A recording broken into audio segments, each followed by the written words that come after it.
What is up, RotoGrinders? Very professional of TJ. You know, it's coming right to the bell. This is not your first show. This is not your first. You have your own podcasts. The dog started barking, Dean. That was the most professional option I had. I could have muted. Didn't think it through. You're right. Continue. I just wanted to complain for no particular reason. What's up, RotoGrinders? This is Dean Dfs _ Almanac 7898273. See? Now I'm even up in the unprofessionalness. You started a war, Dean. I mean, you just elevated it. What business just picked up, or what's that escalated quickly, I suppose. Yeah. The old Ron Burgundy. Hey, we're talking baseball. Next 2+ hours, it's myself and TJ's words, the greatest player in all of Saskatoon, Saskatchewan, possibly Manitoba.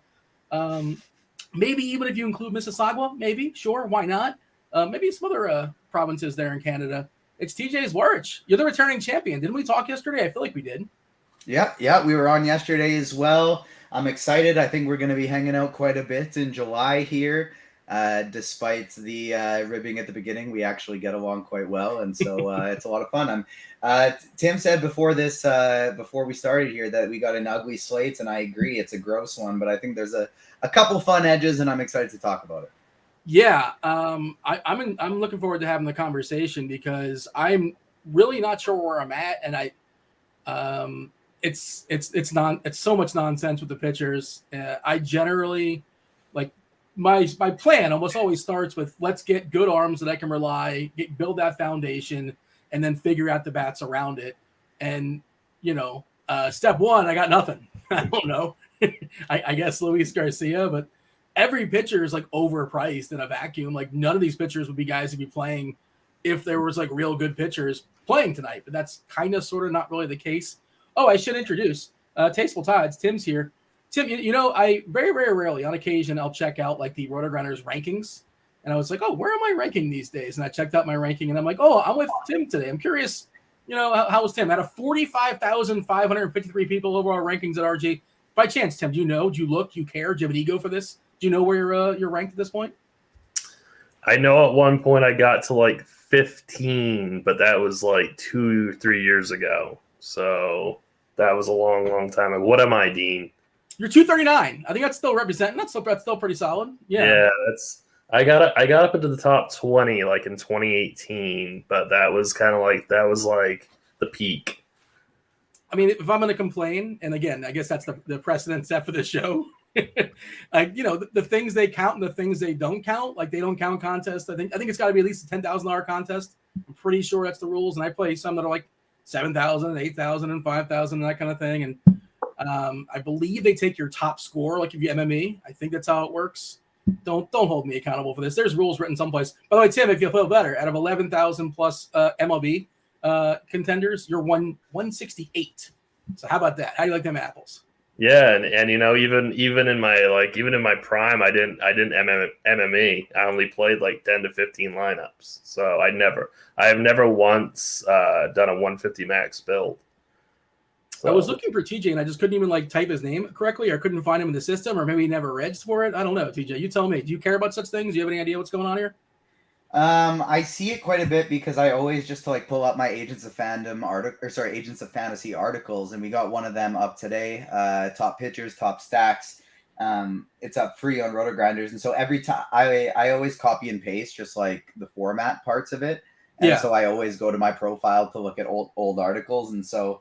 Yeah, I see it. I don't follow it too aggressively, but I pull it up and see how it looks.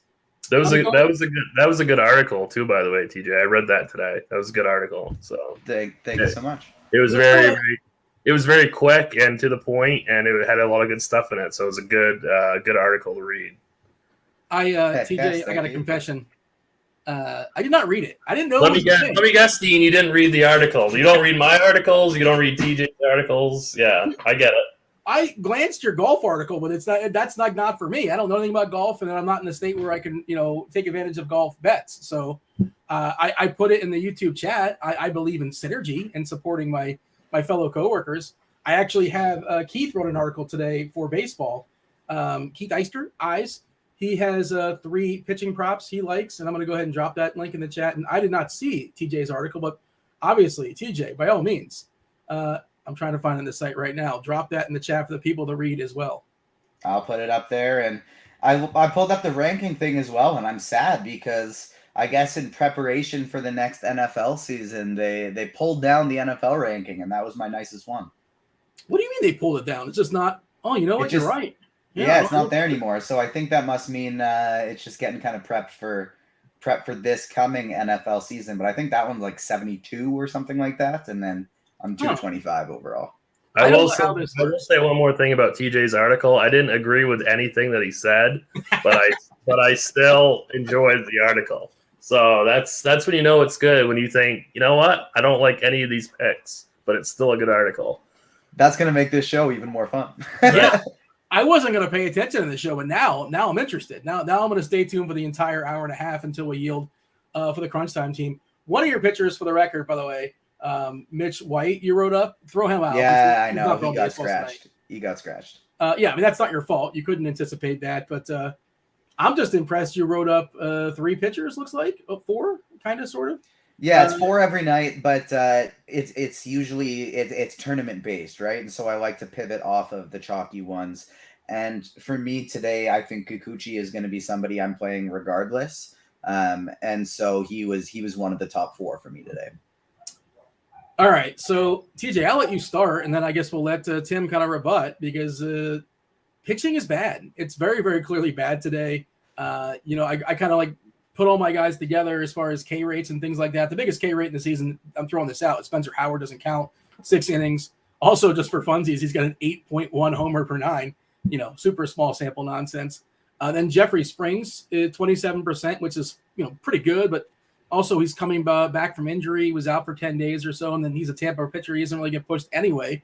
Kikuchi's just all of the map, and he's another guy that doesn't get pushed, but of course he's facing Oakland, so I think we're going to see a fair bit of Kikuchi chalk, which just does not feel comfortable. But again, you got a roster 2 on DK, you got a roster 1 on FanDuel, and I think the most popular guy, I'm pulling up the ownership stuff now, is going to be Luis Garcia. And again, like on any other slate, the asking price, Garcia, like just kind of a pass, like whatever, he's fine, but I don't see myself, he's not standing out, but he's better than his contemporaries, and that's all he has to be today, as far as I can tell. But again, he's also kind of expensive, and who's really going to crush this slate from a pitching perspective, TJ? So I give me the lay of the land, unless you feel otherwise. You feel really good about a pitcher, because there's not one I feel like especially good about, especially when you factor in the price.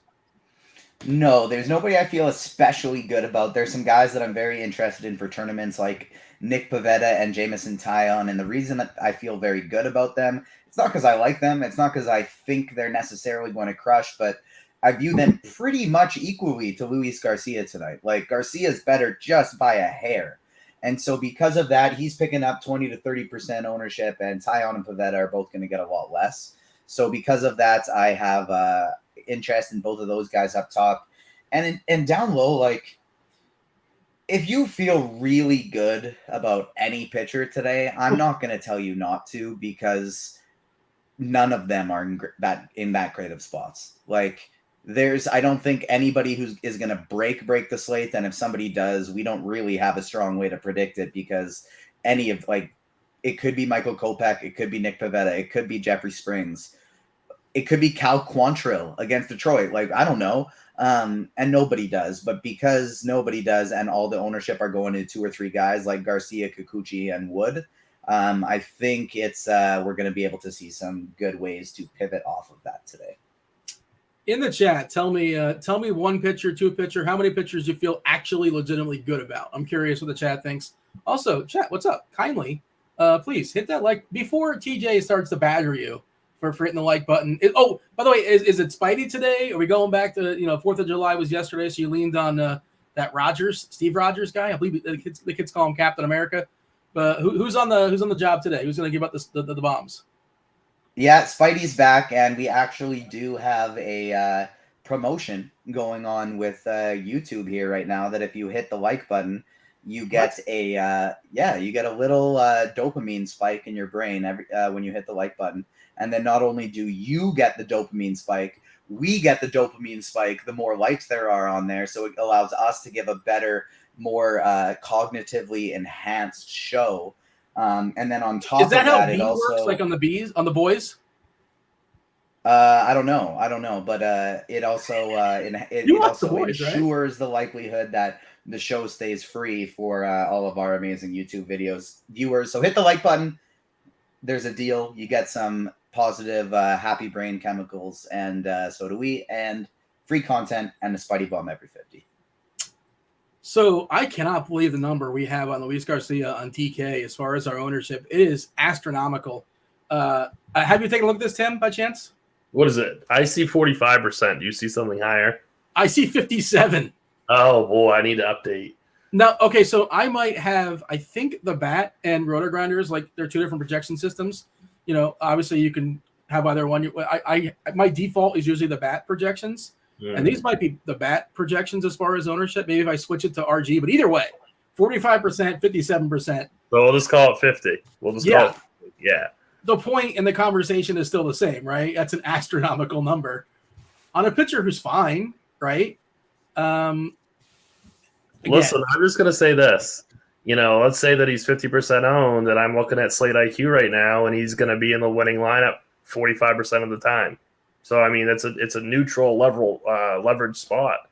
So, I mean, I totally get fading him today. That's like, if you want to fade him, that's totally fine. Like, he's not by no means some kind of like smash spot or anything, like smash pitcher. He's not like an all-in play, but I also don't think he's like a bad play either. So like, if you just want to go with the projections, I think that's completely fine.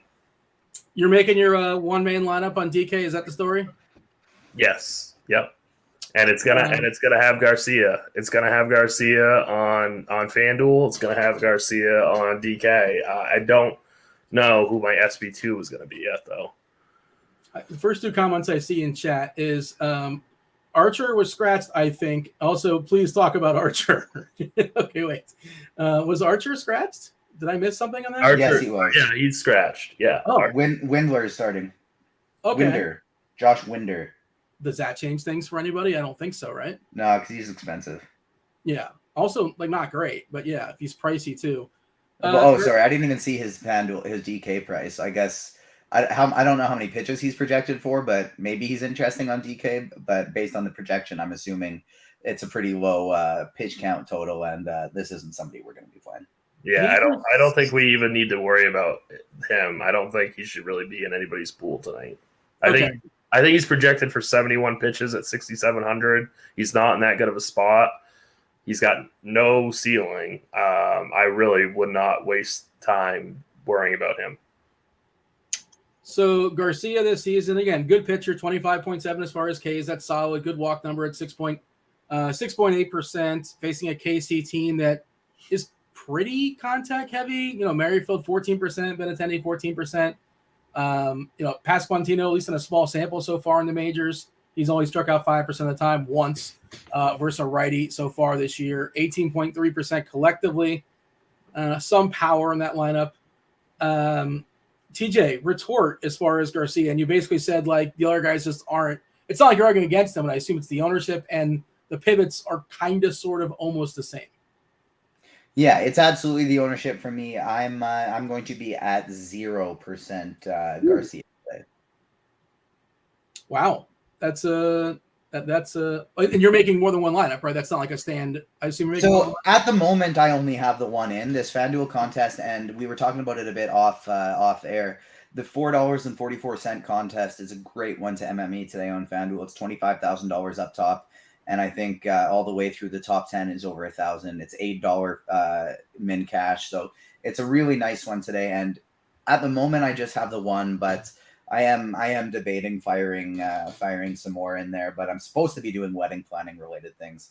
We'll see. But you kind of know, I always like to strategize as if I'm playing 150 throughout these shows, whether or not I'm doing it. And I would like, so whether or not I do today, I still only have 8 guys in the pool on FanDuel. All right. Well, let's play the game. Myself and Tim will try and guess who those 8 pitchers happen to be on FanDuel. By the way, I should mention weather. There's some potential lurking out there. The most troublesome, it looks like, is the White Sox. Minnesota, the White Sox It's currently orange yellow. I do not know if this is from earlier today or if Roth updated it yet. This is kind of around the time when he updates it. So this is possibly the update. And also he'll be on in like an hour and 10 minutes, give you guys an even better update, more clarity. He'll speak it to you so you don't have to actually read. Some people don't like doing that. But we'll go ahead and drop this link in chat for the people. There's a lot of other games that have like a green, yellow, or a yellow, and I'm not frightened about it just yet. And we'll see. Stay tuned, see what Roth has to say. But Minnesota, Chicago looks to be the most alarming. Tim, who is in TJ's pitching pool? Who would be, and this is Fanduel specific. I assume there's a lot of crossover as far as Fanduel, but and if you read his article, that's kind of cheating. You basically got like a cheat sheet. Well, I only remember one thing that I really didn't disagree with, and that's Nick Pivetta. So I know Nick Pivetta is in his player pool. I know, and I think Kikuchi will be also.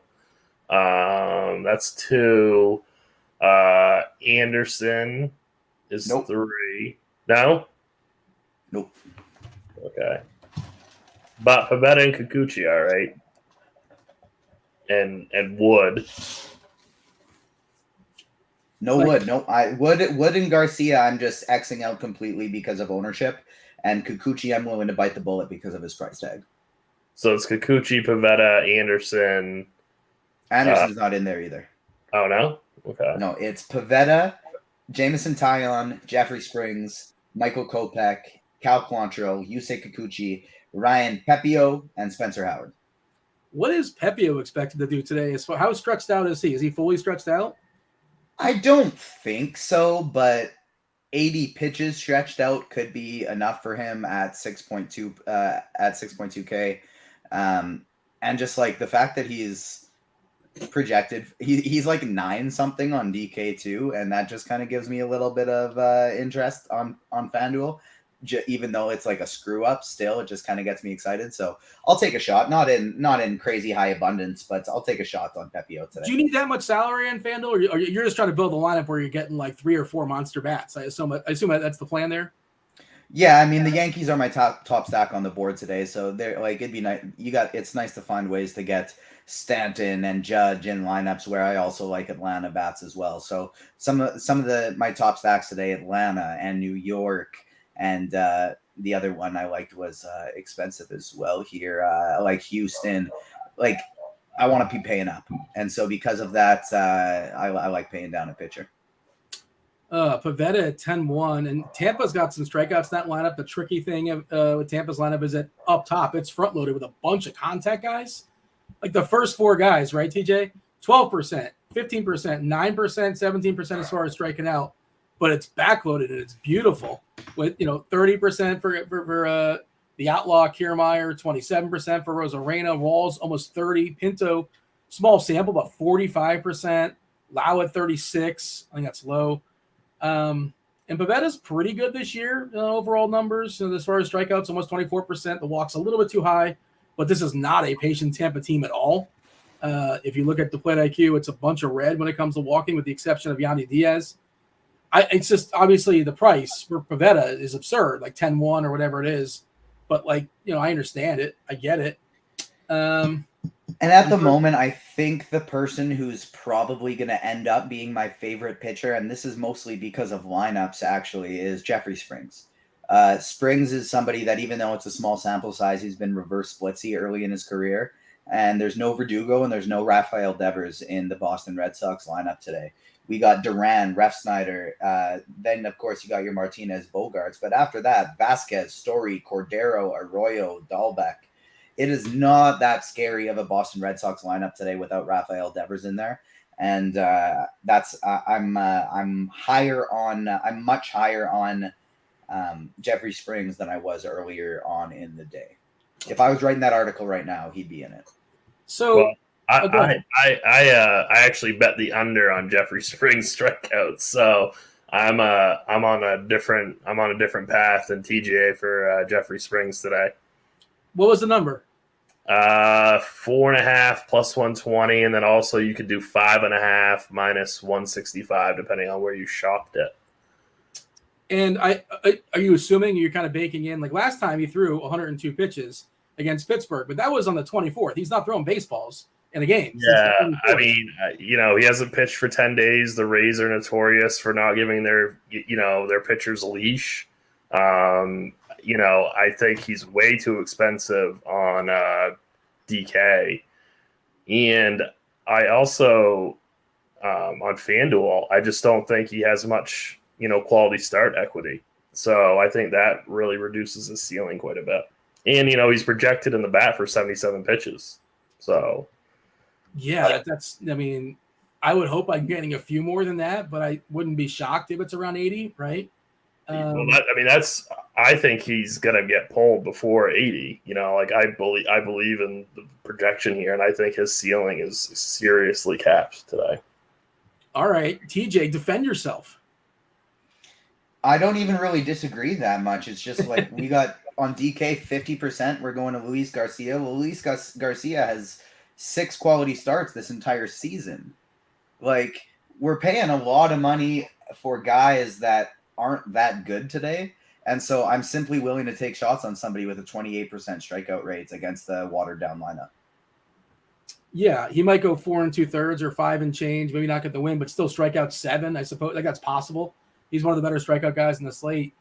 And again, how many guys are going to drop quality starts tonight? You wouldn't possibly pay 9,700 for him on DK though, would you, TJ? No, heck no. It's FanDuel where he's 8,400 and you get the strikeout bonus when he's a high strikeout pitcher. That's the spot that I like him, because he could go like Dean said, ideally more than 5, but even if he gets pulled early, he could still strike out 7-8 guys in 4 or 5 innings. So he's a FanDuel play, not a DraftKings play. Yeah, which is weird because the price is dictating that, obviously, because you want that quality starter in FanDuel, and he's got a pretty unlikely shot at getting that. Did you say? But the quality start's not as important on FanDuel as the strikeouts are. Like, obviously you want it, but sure, 4 points for a quality start and 3 points for a strikeout. So it's like I still want to target the guys with a really high rate, regardless of how long they're going. What's your official Kikuchi stance, TJ? That's your guy in Toronto. I watched his entire game last game, and he looked awesome. Like the best. I think we've seen him all season long, and they still only let him throw 80 pitches. Like, even when he's great, they don't let him go. I think he kind of faltered a little bit at the end, if I'm not mistaken. He might give a homer or so, but he's kind of cheap on DK. It looks like the SP2 on DK or an SP1. If you want to go kind of cheap and cheaper, you can do that as well, because there's not a huge opportunity cost as far as arms and spend up on all the bats. But what is your thoughts as far as Kikuchi, FanDuel specific, DK, whatever you want to do with that, TJ? So the biggest thing with Kikuchi is he gives up a lot of fly balls to right-handed batters, right? But that shouldn't matter in this park. That shouldn't really matter in Oakland. And he strikes out 28% of right-handed batters. He gives up a ton of power, but this is a team without power and in a pitcher-friendly ballpark, and he gets a lot of strikeouts. So we don't have a guy today that we're just expecting to go out there to like be super safe, throw 110 pitches, and exactly what you're getting. So because of that, I'm just going to keep targeting the guys with the high strikeout matchups. The current projected lineup we have for Oakland has 0 lefties in it. If that's the case, yes, there's danger, but it's also a good pitcher's park and a ton of strikeouts. Tim, are you going to pair Garcia and Kikuchi in your one lineup and DK? Still kind of figuring it out, or where are we at on that? He's certainly in the conversation. Would have no problem if people elected to do that with Kikuchi. I think he's fine for cash games. I think he's fine for tournaments. I really don't have much else to say about him. I mean, he's a high variance play, which is what we want in a tournament. So I think he's completely fine in any format on both the major sites. Do you want a high variance play that's also going to be heavily owned, though? You tend to want those guys that are lower owned. That's kind of the issue, is that I think he's going to be around 40%, 35 or so on DK. But he's only going to be like 15% on FanDuel. So, I mean, I think on FanDuel you could definitely get aggressive with your portfolio with him and not completely ruin your night if he doesn't quite have it. But me just playing one team, that's kind of the decision. That's a tough decision because I'm just, I get no safety, I get no leverage. It's a really, really tough spot. I'm just trying. Like Michael Kopech's a talented pitcher, but like he hasn't been great this year. I'm just kind of running through the other guys that you can consider. Spencer Howard is getting a lot of love on DK. 5.7K is like a cheapie against Baltimore. Tim, what's your take as far as Howard today? Maybe as an SB2. Yeah, I mean he's absolutely. I mean that whole like Kikuchi, Howard, who's the other one? Oh, Sanchez. I honestly think you can go Kikuchi Howard as a pairing today. Yeah, well, I completely agree with that. Like in tournaments, absolutely, because I've just got this, there's so many bats that you want today. Like we haven't even talked about stacks yet, but I mean, there's so many good spots for hitting that you could hypothetically just kind of, punt both pitching positions. And I don't think it would, that's not out of the realm of possible tonight. There's no pitcher like Garrett Cole tonight or some guy that's going to go for like 35, 40 points and you have to have him. Like, I just don't see that in the cards tonight. So there's definitely creative ways that you can go with your builds and get like a full stack of the Phillies or a full stack of the Yankees or something, or the Astros or all those premium teams. And that's part of the reason why I really don't like guys like Pivetta or guys like Springs. Like I don't want to use my salary on such high, speculative plays when there's so many bats that I want. Howard, by the way, coming off a start in AAA versus Las Vegas, went 7 innings. This is on the 30th, so he's stretched out as is. 7 innings, 11 strikeouts. 5 innings, 5 strikeouts previous to that. 5 innings, 9 strikeouts previous to that. And we know Howard is a guy that, he's got a lot of pedigree behind him. He's a huge prospect. He was on Philadelphia and pitched really poorly. I can't remember what trade he was involved in. I think he was involved in a trade a year or two ago to Texas. What's that? Oh, I was just going to say, and like, let's say Howard gets you like 12 DK points and Kikuchi gets you 25. You're still saving, $2,000, which is, that's a big deal tonight with all the premium bats that you could spend for. So like Howard doesn't have to like crush, the Orioles and get like some massive score. Like he could easily hang with somebody like Kikuchi and get you those extra couple premium bats. Matchup against Baltimore, it's kind of like their lineup is sort of set up like Tampa in that it's front loaded with guys that make contact and it's back loaded with guys that strike out a ton. 25% collectively striking out versus righties, and Urias is 25, and Odor's 27, and McKenna's 42, Chirino's 28, Mateo 31. There are a lot of Ks there. Don't concern yourself with Howard's 37% K rate this season. The majors, that's like 6 innings. But again, this guy has monster pedigree. Coming off a game with 11 strikeouts in the minors, I think he had 60 strikeouts, like 45 innings or so. There is good stuff there. He has not yet fully harnessed it, but I'm starting to talk myself, Tim, into some Howard. I wasn't really on it earlier today, but now we have him as a 5% optimal pitcher. I mean, that's pretty decent. I know it doesn't sound it, but it is pretty decent for someone who's so cheap, to be that high in the winning lineup. So I think that's fine. Is that the slate IQ you're looking at? And I'm curious, yep. Who's up top? Is Garcia up top? And what's the percent for him? In that, we have him 45% owned and 45% in the winning lineup. So, I mean, he's about a zero neutral leverage play. So that's why I don't necessarily have that big of an issue with Garcia, because he's got such a high likelihood of being in the optimal tonight. Kurt in chat saying that we mentioned Sanchez yet. We'll talk about him in a second. We mentioned him in passing, but I do want to clean up the Howard thought. TJ, did you say anything about Howard just yet? On Fanduel, I don't know his price over there, to be honest. Is it too expensive to not worry about? He's 5'9". I think he can be in the pool. It's basically just for the same reasons we've said about everybody else. It's not like there is a super safe, secure option on the board today. And so, yeah, I think you can definitely have him in the pool. And on DraftKings, I honestly think Kikuchi and Howard might be kind of my favorite pairing there.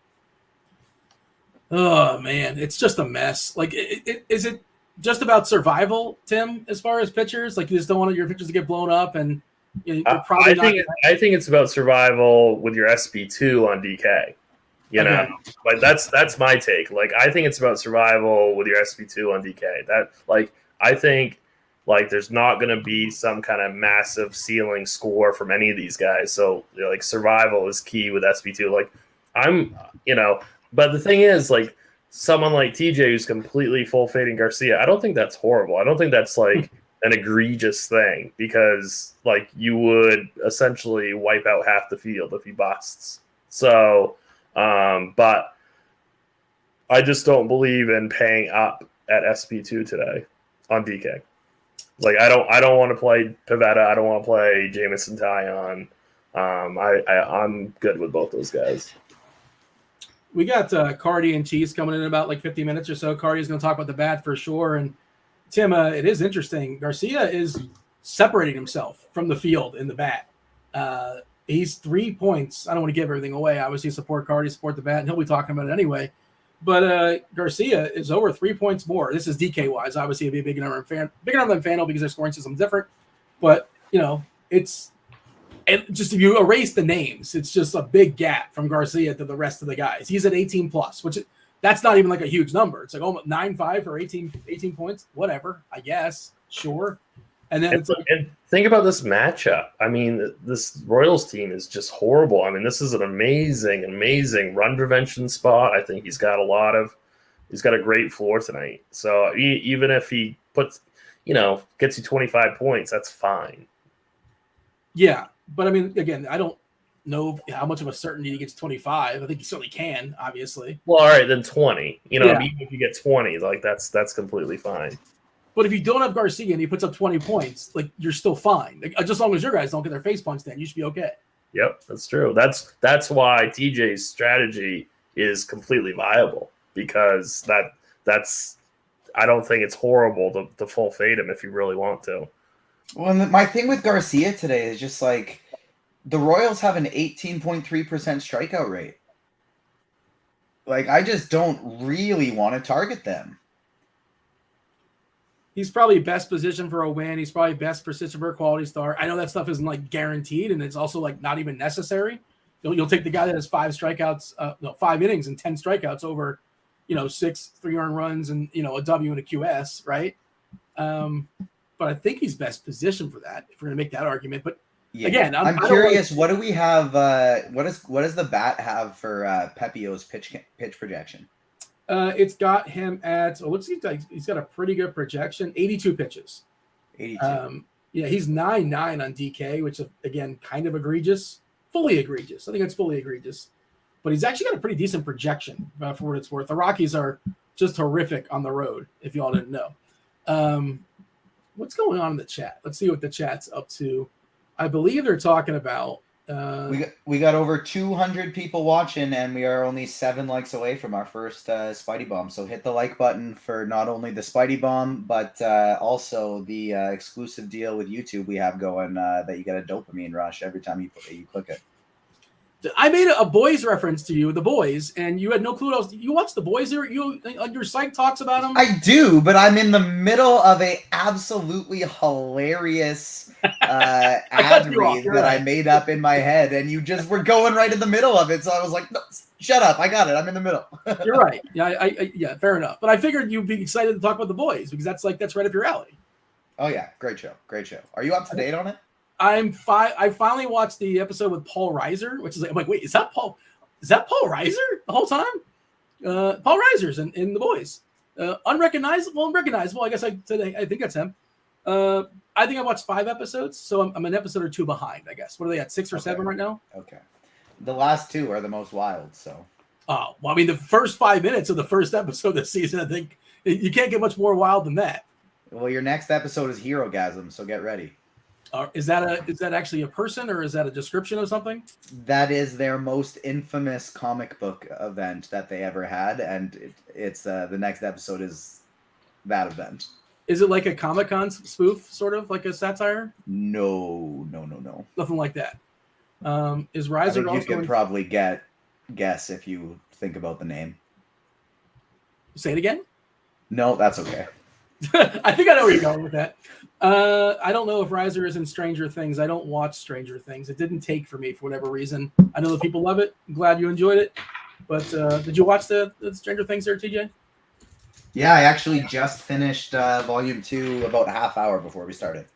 Okay. And are you all caught up? Because I know Kirk Dees is in chat, and he might just he can't help himself. He likes to spoil. Yeah, that is volume 2 is the new the thing that is now caught up. And is that it, or is there a third volume on layaway? No, it's season 5, volume 1 that'll now be coming next year, 2 years, 3 years, whenever it comes. Okay. All right. Yeah, Kirkwood in chat. I wanted to watch. I heard the old band's pretty good on FX. I did enjoy the Bear. I watched that. That's really good. The Old Man. That's good. I like that show quite a bit. Yeah, I mean, I'm a Bridges guy. You know, I'm assuming he's not playing a character like the dude, but you know, no, like always solid. He's not the dude. The Old Man is actually just an anthology series of all the people at RG except for me, Andre, and Christy. I knew that was a setup, and I wasn't going to interrupt you. I let you go. Kirkwood was taking a shot at Head Chopper, saying he stars in the Old Man. Oh man, you know, soon enough, you're going to be, enjoy it now, TJ. What else is going on in the chat? Anything else? Is there any other pictures that people want us to talk about? I don't think so. Well, I think Kirk D said something about Sanchez. So, yeah, what are our thoughts as far as Sanchez, Philadelphia versus Washington? Also, Juan Soto is not playing baseball this evening, so that makes that lineup even more palatable. Washington certainly worth attacking, not very good. How deep is he going to go, though, is sort of the question. How viable is rostering Sanchez? I guess Sanchez versus Howard is kind of a question. That's kind of what I was looking into. Like, I'm trying to figure out like how deep Sanchez would actually go. I'm looking at some of his AAA numbers. Like, this guy has a big walk issue. So the bat has him for 72 pitches. So the other issue I have with that game is, and Kirk Dees would appreciate this. Like, that's going to be a hot, big dew point number, I think. Big dew game. Yeah. wind blowing out, big weather edge game. So I would not roster him in kind of a lower risk type contest. Maybe if you want to do it in like a large field GPP, but I just can't get behind that for a smaller field contest. He does draw an extreme pitcher's umpire for what it's worth. You're talking about him being wild. There is an extreme pitcher's umpire in that game. Extreme hitter's umpire for Seattle, San Diego. If y'all are curious about that, I'm trying to see if there's any other extremes. Let's see. Ospino, obviously, extreme pitcher as well. The Atlanta game with Palante, extreme pitchers umpire also. Anderson on the other side. Is there any other pitchers in the chat they want us to talk about? I don't think so. So I just wanted to say one more thing about Sanchez. Like in 2021, he had a 27% strikeout rate with a 15% walk rate, but in 2022, he had a 6% walk rate. So maybe he's got his control figured out. I'm not sure. He certainly has the strikeout numbers, but he's only pitched 8 games this year and only 1 start. And I think he's had very, very few innings at the major league level this season. So it's certainly risky. I still don't really change much about my take, though. I think he's more of a large field tournament play. I don't think I want to roster Palante, and I see Eric asking about him in chat, but I do think it's interesting. 55 innings this season. His fly ball rate this season is less than 17%. Ground ball is pretty amazing at 65%. He does have a 2.1 ERA, and it's saying he's been lucky. His left on base at 89%. His BABIP at 275. So it speaks to like an xERA at 3.64, which is still pretty good. A SIERA at 4. TJ, did you have a thought as far as Hendricks? I don't know if you mentioned him in passing or not. That name has also been thrown out there. Your thought as far as Sanchez for Philadelphia? Is he somebody you're considering or not so much? Nope, neither of those guys are in the pool for me today. Hendricks on DraftKings I think is a lot more reasonable, but still wouldn't be a target for me. All right, so I guess it's summary time, I suppose.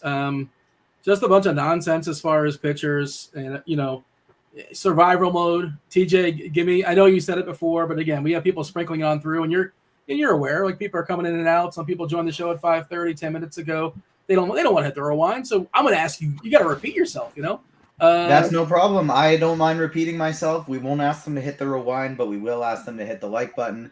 And for me, I'm embracing the nonsense. I'm embracing the cheap garbage we got at pitcher today. I'm going to play some Kikuchi, some oh, geez, I got to stop looking at that list because that's the list of the higher price guys. Here we go. I'm going to play some Kikuchi, some Pepio on FanDuel, some Spencer Howard. And then up top, if I am paying up, I really would rather play Pivetta or Tyon instead of Luis Garcia. And then on FanDuel, you got a nice price tag for Jeffrey Springs as well. TJ, give me the summary. You mean Tim? Tim? Yeah, so it's definitely Garcia for cash games. He's definitely going to be on my single entry team. I'm leaning towards Kikuchi as my SB2, but I'm not 100% yet. I think that I might go down to Howard, as crazy as that sounds. I think Alex Wood is a really good tournament pivot on FanDuel. Tim, would you agree that this is a slate that's won by bats and not by arms? Yes, definitely.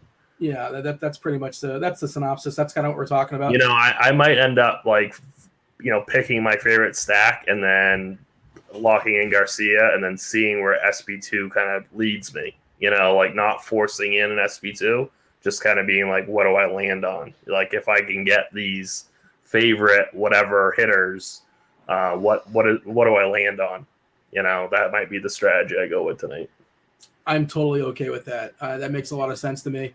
By the way, in chat, I see Derek in chat saying, "Can we see the DK pitching ownership?" The lineup HQ tool. Producer Steve is showing it off. He's kind of jumping around, showing different things, different players, things we're talking about. And Derek, you can use that. You can have that tool at your own leisure. You can get it for a month. How do you go about doing that, Derek? You guys know. Tim knows. TJ knows. I'm talking about this on Twitter. I'm going to go ahead and drop this link in chat. One person's going to take me on. One person that responds to this tweet. I'm actually going to select somebody tonight. We're gonna play tomorrow night. I'm visiting team. I'll play a head-to-head MLB contest. You beat me. You get access not just to the lineup HQ tool for baseball. You get it for PGA. You get it for MMA. You get the ownership stuff. You get the projections. You get Cheese's articles. You get the expert survey. You get the rankings. You get everything. You can use it at your own leisure. You don't have to sit. You don't have to wait for Steve to show it on the screen. All you got to do is respond to this tweet, and you don't have to follow. There's no obligation. None of that nonsense.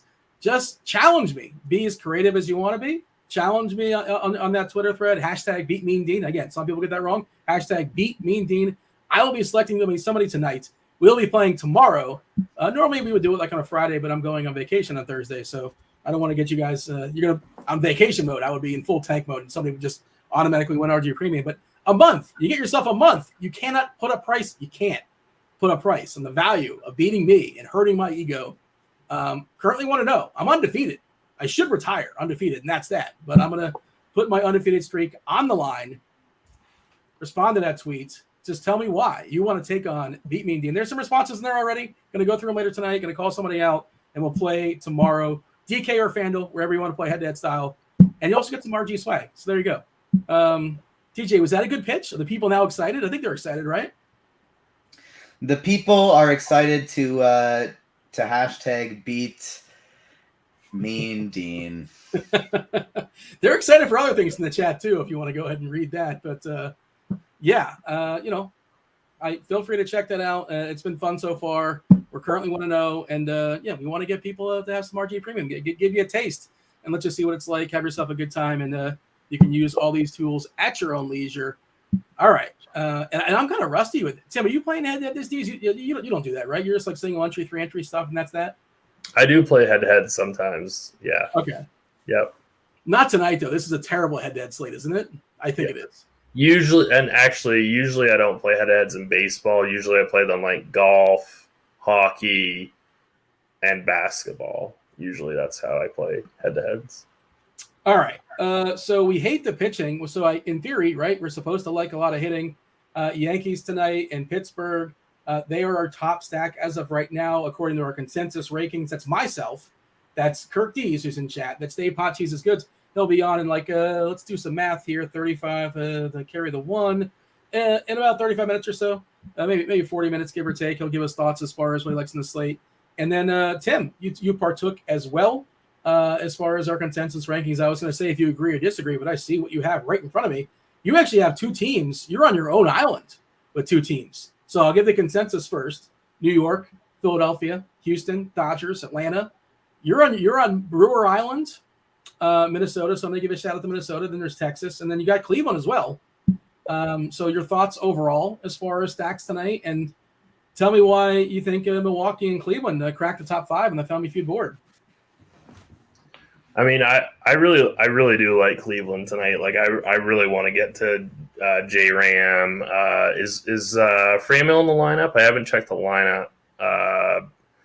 I'm hoping that he is because he's super cheap on both sites. I really want to play J-Ram and Reyes. I think Rosario, depending on what site you're playing on, is a good play. I just kind of like feel like the Brewers are going to be kind of forgotten. You know, like I think they're going to be super, super low owned, like, 4 or 5% stack. So when I was filling that out, I was like, if I was making 150 teams, like who would be like my primary stacks? And the Phillies are my favorite, like point per dollar. I want to be overweight. Same kind of idea with Cleveland. And then like raw points, it's like Yankees, Dodgers. And so then felt like I needed to like fill in one more kind of like oddball stack. And that was the Brewers. I think I want to confirm, but I think that we had a fire emoji in Detroit, at least earlier today. Let's go ahead and double check as far as the weather there. I'm pretty sure it's good hitting weather in Detroit. Fire emoji currently in, not a fire emoji in Philadelphia, but in a 69 game sample, which some would argue is nice, 57% bump in homers.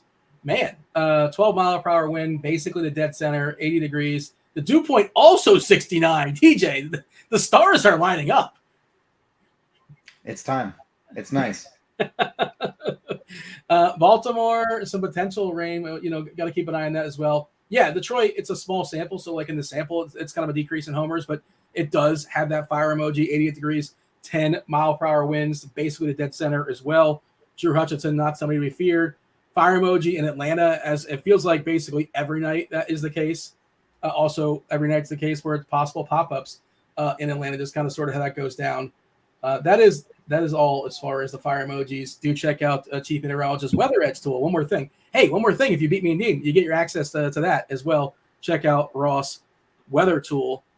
TJ, your thoughts as far as stacks and your strategy as far as stacks, because, and I guess it depends. Obviously, if you're running 150, if you're running like 3 or 5, if you're running 150, are you spreading out to like on most of the teams? Like, are you just saying I'm just going to be overweight in these 7, or maybe there's not a lot of separation between the top 10?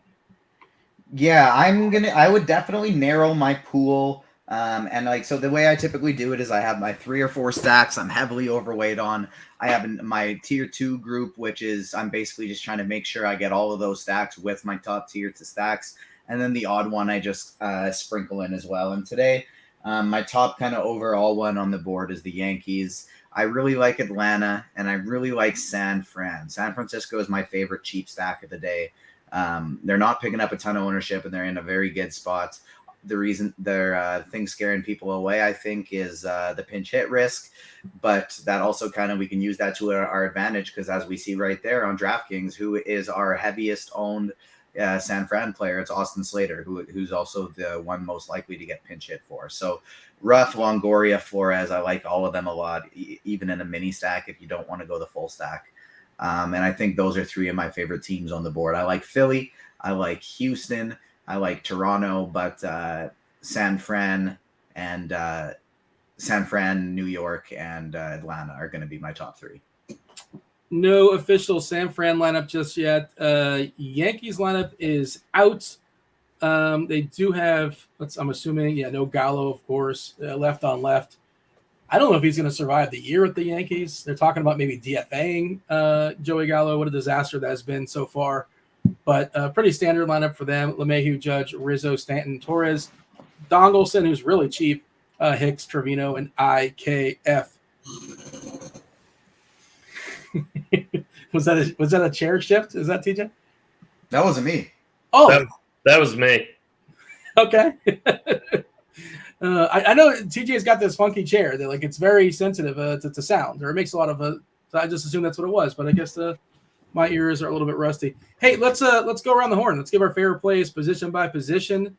I will start with you, Tim. As far as catcher, you're focusing. We'll have you focus mostly on DK. Feel free to stray off if you see anything that's worth noting as far as Fanduel. But DK does force you to roster yourself a catcher. Is there anybody jumping out for you as far as a value? Is it a spend up spot as far as catcher? What are you looking at? Probably a spend up tonight. It's like if you can make it work, like if you were gonna like go low for pitching, it's probably Will Smith. I think I personally prefer JT Realmuto. I think I like the Phillies more than the Dodgers tonight, but that's just kind of like a personal take. Like that could obviously go very, very wrong. The Dodgers are incredible.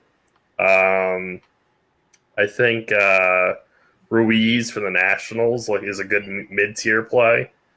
I'm not sure if the Twins lineup is out yet. I'm trying to see. I don't think it is, but Ryan Jeffers 2,300 if he cracks his lineup would be a good punt play.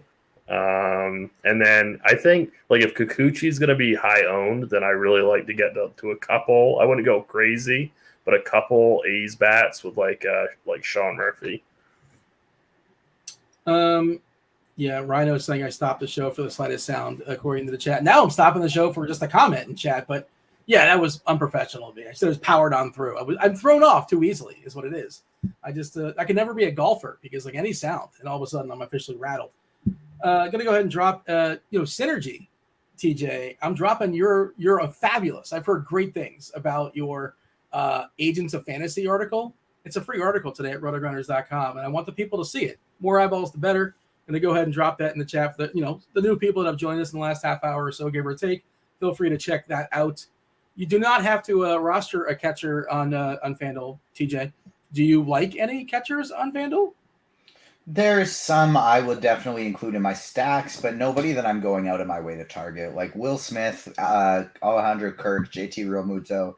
I'm fine with all of them, but there's nobody that I'd be going out of my way to target specifically.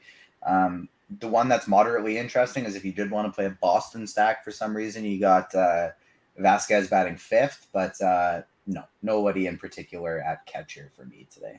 I wouldn't mind getting like Gary Sanchez if he's in the lineup, or even like Eric Haas against Quantrill for like $2,300. Just maybe it's just like a price point play. Like I wouldn't actively seek him out, but he's there at $2,300, which is extremely cheap.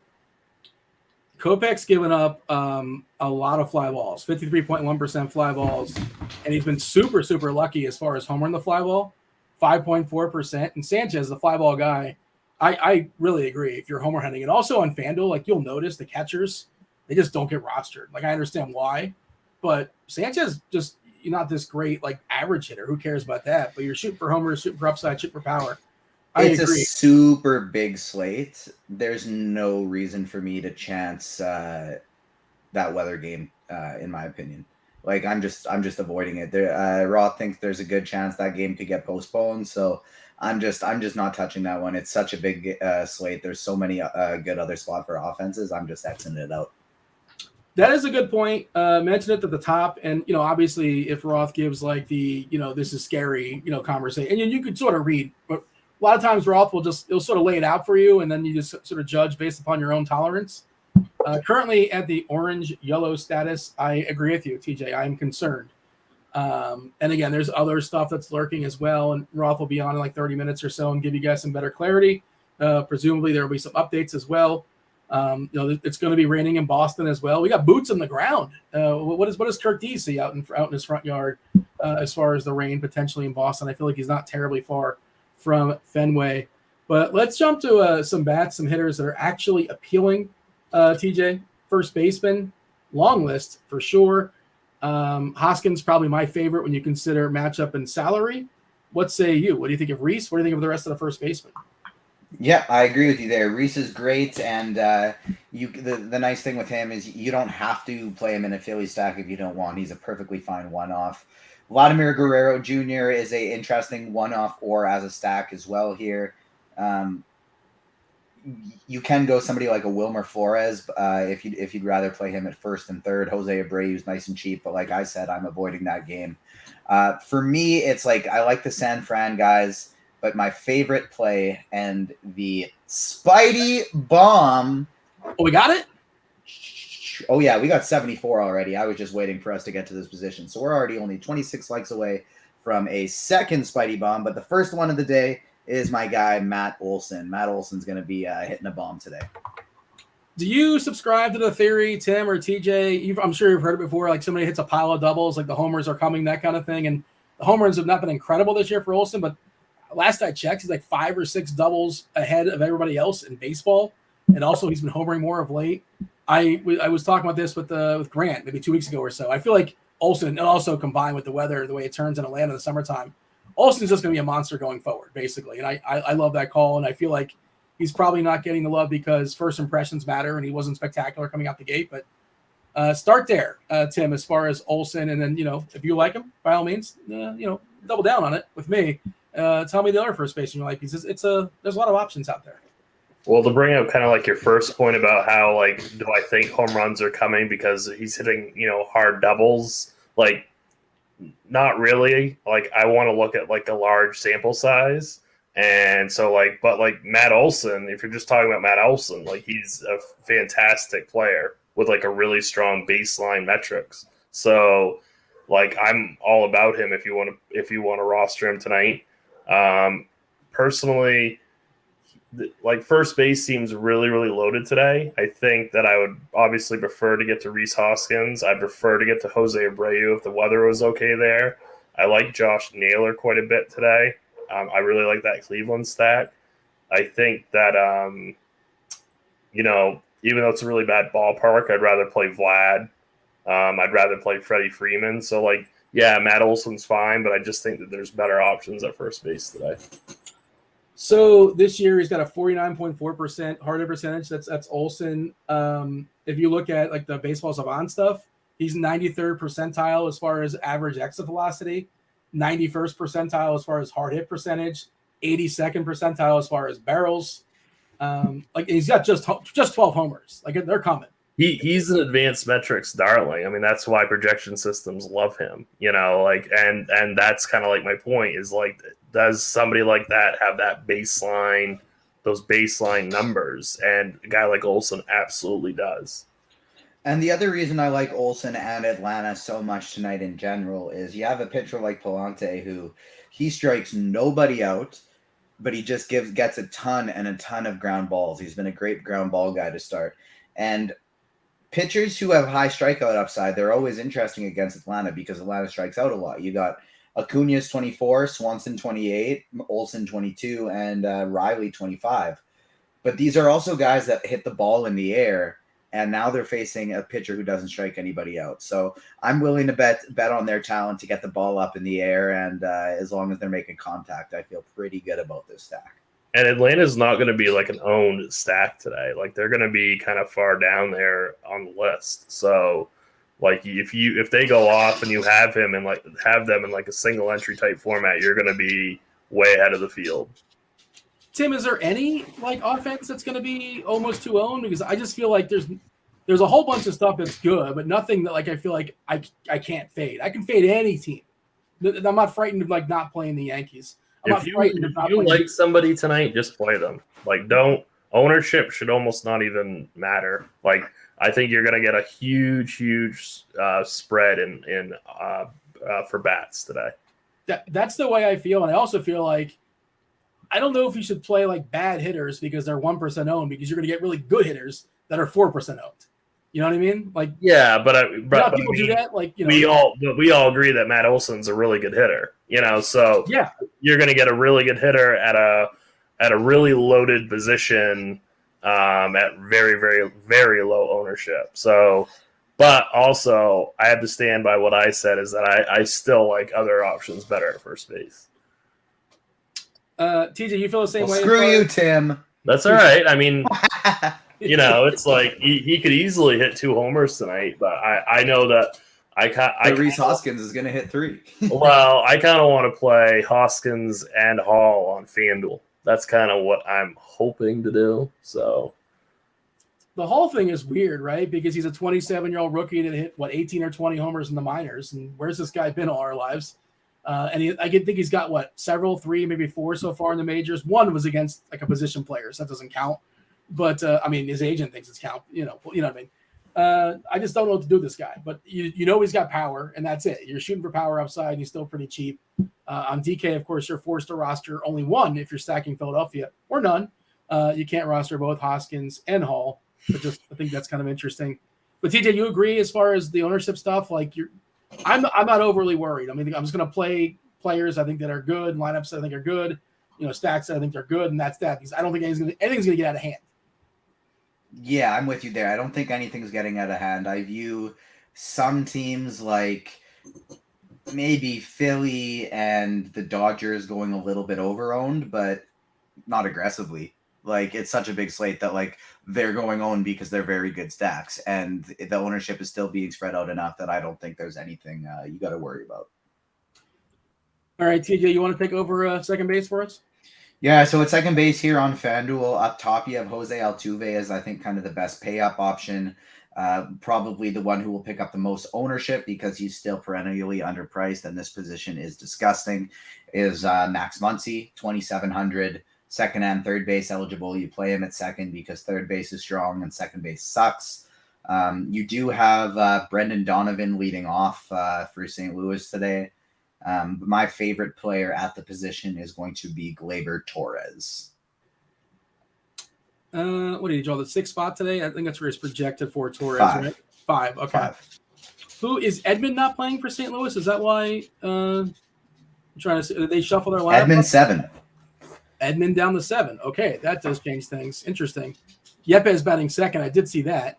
I was trying to figure out like who is not playing, but maybe it's just like their standard lineup shuffled up. Is that what we're looking at?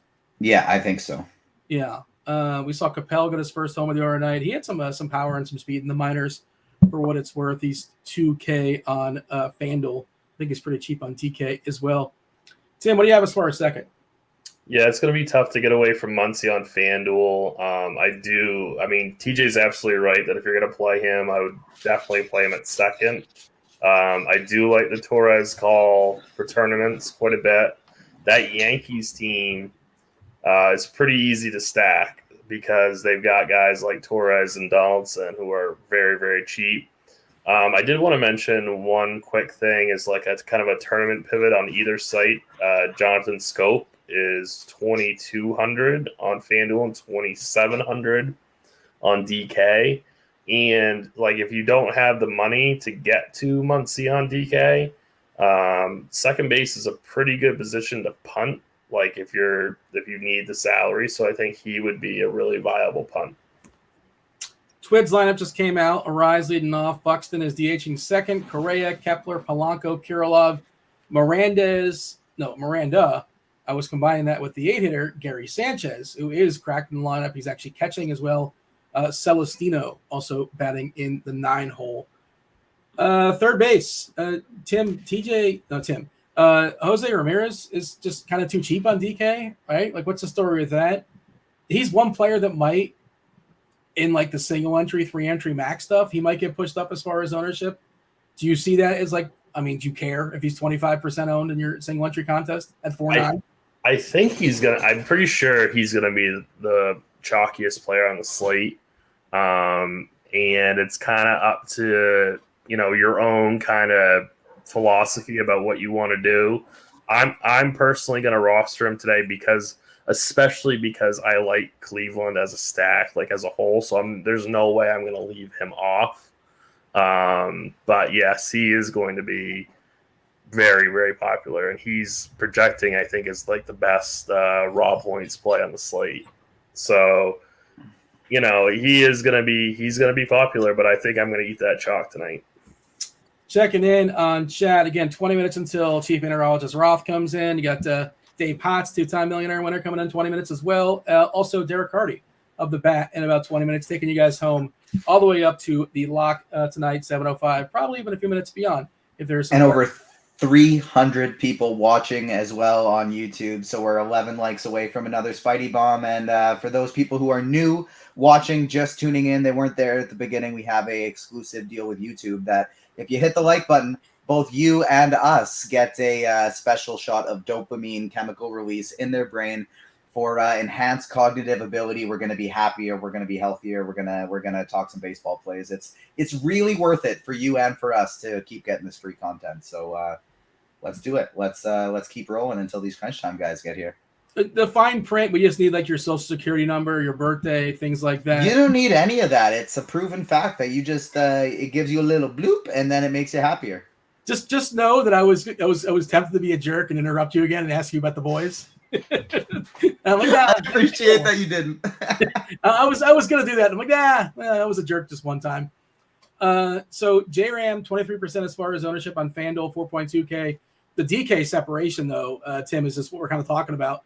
24% ownership projected for JRAM, and that's for the large field MME tournaments. That will be higher. We know this in single entry. That will be higher. We know this in 3-entry max. The next guy, as far as, and then it's just anybody else besides, is like less than 9% owned.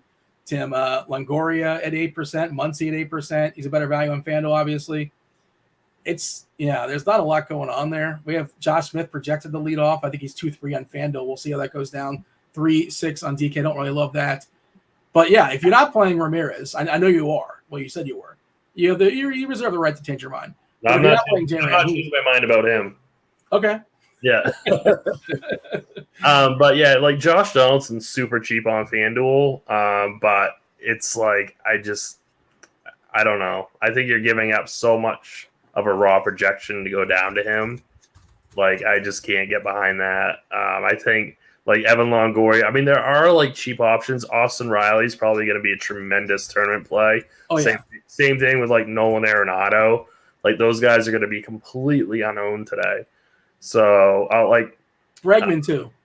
Who's that? Bregman, I would throw in that bucket as well. Yeah, like we haven't really talked about Houston enough, I feel like, on the show. Like I bet Kyle Tucker and Alvarez to hit a home run today in my article. I like the Astros a ton today. Any organic mushes for me today? I don't know. Have any happened? Have I mushed anything just yet? We still have time. We got plenty of time. I don't want to force the mush, but if it happens organically, so be it. I don't know what the mush's record is, but I feel like people only acknowledge it. It's like BBP. You only acknowledge it when it works. It's like, I told you that guy was going to homer, and then halftime it's off the bullpen anyway. And like if it doesnesn't happen, you just you do like the homer in the bushes gif, like it never happened. Yeah. Well, I'm sure we'll mush somebody as the show progresses, I imagine. And you know what, Derek? If you want to diddle the like button, whatever turns the thumb up, your adjective of choice works for me, just as long as that thumb goes up. And I think if it goes down too, it like interaction either way. TJ, do you know about this as far as the algorithm? I've not read the book. It's true. It doesn't matter. It's just a click thing. At least that's what I've heard as well. Yeah. So just click all the buttons, hit all the things. We're jumping to shortstop. TJ, that's all yours. We're actually still at third because I haven't given my third thoughts yet here for FanDuel. And it's Jose Ramirez up top. Oh. And it's Austin Riley is going to be my other favorite play at the position. And you know what, Dean? I don't know if this has ever happened in the history of the Spidey Bomb, but we are going back to the well for somebody who semi let us down last night. He didn't have a bad game, but he didn't hit the bomb. Evan Longoria is Spidey Bomb number 2 today. So we have Matt Olson and we have Evan Longoria as the 2 Spidey Bombs so far. But we got almost 350 people watching. You never know. Keep hitting the like button. We might get a third one. What do we got to get? The 150? 150. All right. We're a little bit over 100 right now. We'll probably get there, I presume. I trust the people will diddle. Whatever. Again, use your own adjective. Now, my apologies. I'm trying to keep up with this show. TJ, jump to short, please. Hashtag beat Dean's meat. At short here, we got Dansby Swanson is one of the plays that I love. Corey Seager is just way too cheap and one of the better plays. Him and Jeremy Pena are kind of the 2 guys in the low 3Ks on FanDuel that I'm looking at. and would like as either one-offs or part of the stacks. They're kind of staples for me there. But if you wanted to go all the way down to the bottom and punt with Nick Allen against Kikuchi, I think you could do that. Same with Josh Smith down there at the bottom. But Jeremy Pena and Corey Seager would be my top two. And then Dansby Swanson as well. Oh, don't make me play Nick Allen. Come on. I don't want You don't have to. You don't have to. I'm not. I'm playing Dansby Swanson. Okay. Yeah. I know we live with a salary cap, and I know he's cheap and all that, and it's a leverage play, I guess. Sure. But no, not for me. Jump in here, Tim. Your thoughts as far as shortstop? I'm definitely playing Ahmad Rosario on FanDuel. You could also play Jimenez over there for a little bit less on FanDuel. DK, I think it's a lot harder. Like, I don't know if I want to pay that much for Rosario at 4,700 when I could play, like Wander Franco for cheaper or Jeremy Pena for cheaper. Like, I'm not totally sold on what I want to do at shortstop. Again, I think that the Brewers are going to be very, very under-owned today, so I think they make for a really good play. Anthony Rizzo is scratched, just so everybody knows. Okay. Is Gallo going to make this lineup more interesting? Carpenter? They can throw him in their lefties? I wonder who jumps in. They haven't updated the lineup yet, but I just wanted everybody to know that. Ideally, what I'm kind of hoping for is it just means Torres and Donaldson get bumped up in the lineup, and then that makes my stack look even better. That seems like the most likely scenario. I mean, that's what makes sense to me. I don't know why you wouldn't throw Gallo in the 3 spot or Carpenter in the 3 spot. I wouldn't think, but we'll see. Stay tuned. No manager is going to make a worse decision than Don Mattingly today. I could not believe it. The Marlins. They had Billy Hamilton, by the way. Did not wear that. Good for them. They got Billy Hamilton. What does Billy Hamilton do? He steals bases, right? They're facing Noah Syndergaard. I'm going off on a little whatever. We still have plenty of time. But he's not playing baseball today versus Noah Syndergaard. The dude gives up more stolen bases than anybody else in all of baseball. He's twice as bad as the second worst person as far as yielding stolen bases. And Billy Hamilton not in the lineup. I believe major league leader in stolen bases, John Birdie, also not in the lineup. Don Mattingly. That's a fireable offense. That's it. I bet Birdie to steal a base today, and I guess that didn't. No action on that bet. Yeah, but what is going? He didn't play yesterday, and there's no reported injury. I don't know what the story is. This game's not this week. But what if they're both not in the lineup so that they can pinch run for somebody who has a better contact percentage? So the idea is Wendell gets a base hit to lead off the game, and then all of a sudden we're gonna have Birdie jump in there for him. Yeah. This is the strategy. Didn't say it was good. And again, but it's better than not putting them in at all. And I know you can't steal first base, and Billy Hamilton, obviously, he's all legs and no stick. But we're playing Brian De La Cruz. We're playing Joey Wendell, Brian Anderson. This is not a who's who. This is not a very vaunted lineup. Of course, they're beat up as well too. No Jazz, but it just seems weird. Don't you know?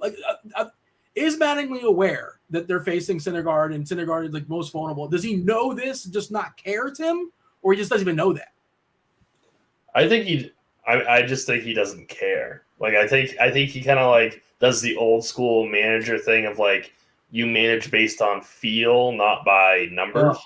Oh. That's my take. I could be completely wrong, but I feel like he's got that old school mentality of I'm just going to do what I feel like.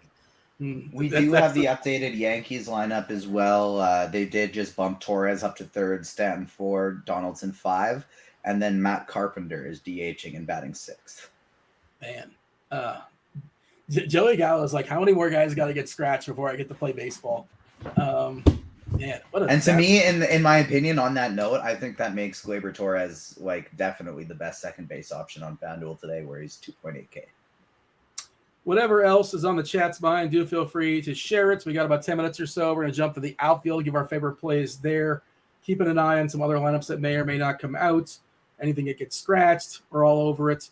Outfield, Tim, there is a plethora of options in the outfield. Where do you start?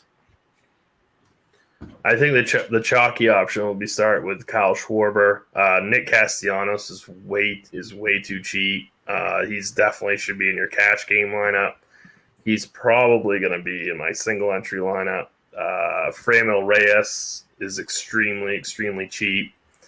It depends on how much salary you have left. Obviously, Aaron Judge is probably like the best point, raw points play. I don't think I can get to him the way that I'm constructing my team because I want to get some, I want to get to Ramirez and I want to get to some Phillies. So I can't get to him. But if you have the salary, then Judge I think is a great one-off. Stanton obviously in your Yankee stacks. But for me, it's gonna be mostly the Philadelphia players. How about yourself, TJ? And like Betts, I'm not sure if you mentioned Betts. I'm sorry, I was looking at other things.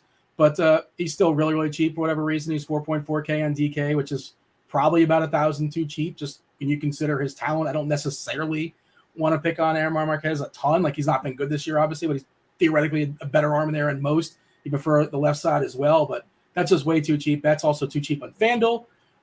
But so many good spend ups as well, TJ, in the outfield. Yordan Alvarez. We talked about the Astros kind of a little bit before. Buxton in the lineup today. Really expensive DHing, but just awesome. So many good options, and there's not a lot of wrong ones until they start playing the games. Is there anything you're prioritizing? Anything you're going well over or well under the field as of right now? Yeah, so my priorities right now are going to be Judge and Stanton, but it's like you said, there are just so many unbelievable plays at this position today. For example, you have great point per dollar options down low, like Steven Kwan leading off and Franmil Reyes batting fifth there. Also, your Max Keplers and your Austin Slaters and Nick Castellanos, of course, is probably the best point per dollar option today. But if you look at FanDuel specifically, something I find kind of interesting is this trio at $3,700. And now today I'm not playing Byron Buxton, but it's more of just the fact that these guys are priced this way.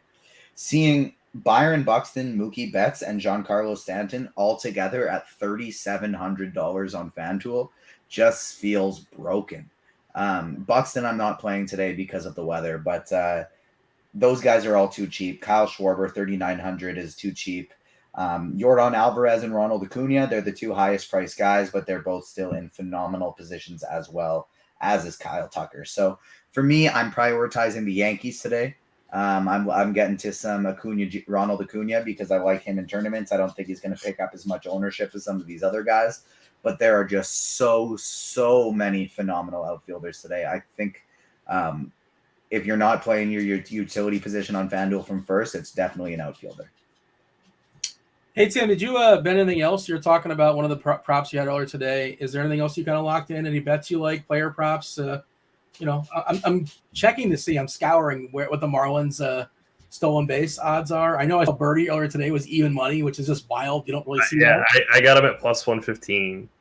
But yeah, I bet Rhys Hoskins and Nick Castellanos over 1.5 total bases. I bet the Jeffrey Springs under 4.5 Ks. Suck it, PJ. Yeah. Kyle Tucker and Yordan Alvarez homers, and then there was one other one. Rhys Hoskins and Nick Castellanos to both get an RBI. I bet that too. What are the odds on that? Is that like a little bit of you get a little bit of plus? I assume there's like a pinch. Like plus 110, I think, and plus 120, I think, but I can't remember. Whatever is on the chat's fine. We're happy to discuss for the next 5 minutes or so. Are we close to a Spidey bomb? Close to 150? Anything else? Or TJ, if you happen to have a home run that you like yourself, I mean, I don't know if you want to. You guys are a team or a package deal, but independent of Spider-Man, if you like somebody to homer, by all means, feel free to share.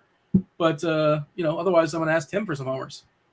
We got 23 likes away from the next one, so hammer the like button. We're very close. It's less than half the people watching. This is barely even an ask. So just hit the like button, and we can get another one before the crunch time guys pop in. We had a question on YouTube as well. TJ, who do you got for pitcher today on FanDuel? And I'm not happy about it. I don't like it, but he's got a really fun sounding name, and I got some Pepio. Yeah. That's the appropriate sales pitch, I suppose. That's not your favorite, though, is it? Pepio's not your favorite pitcher, is it? It's who I got in my one lineup right now.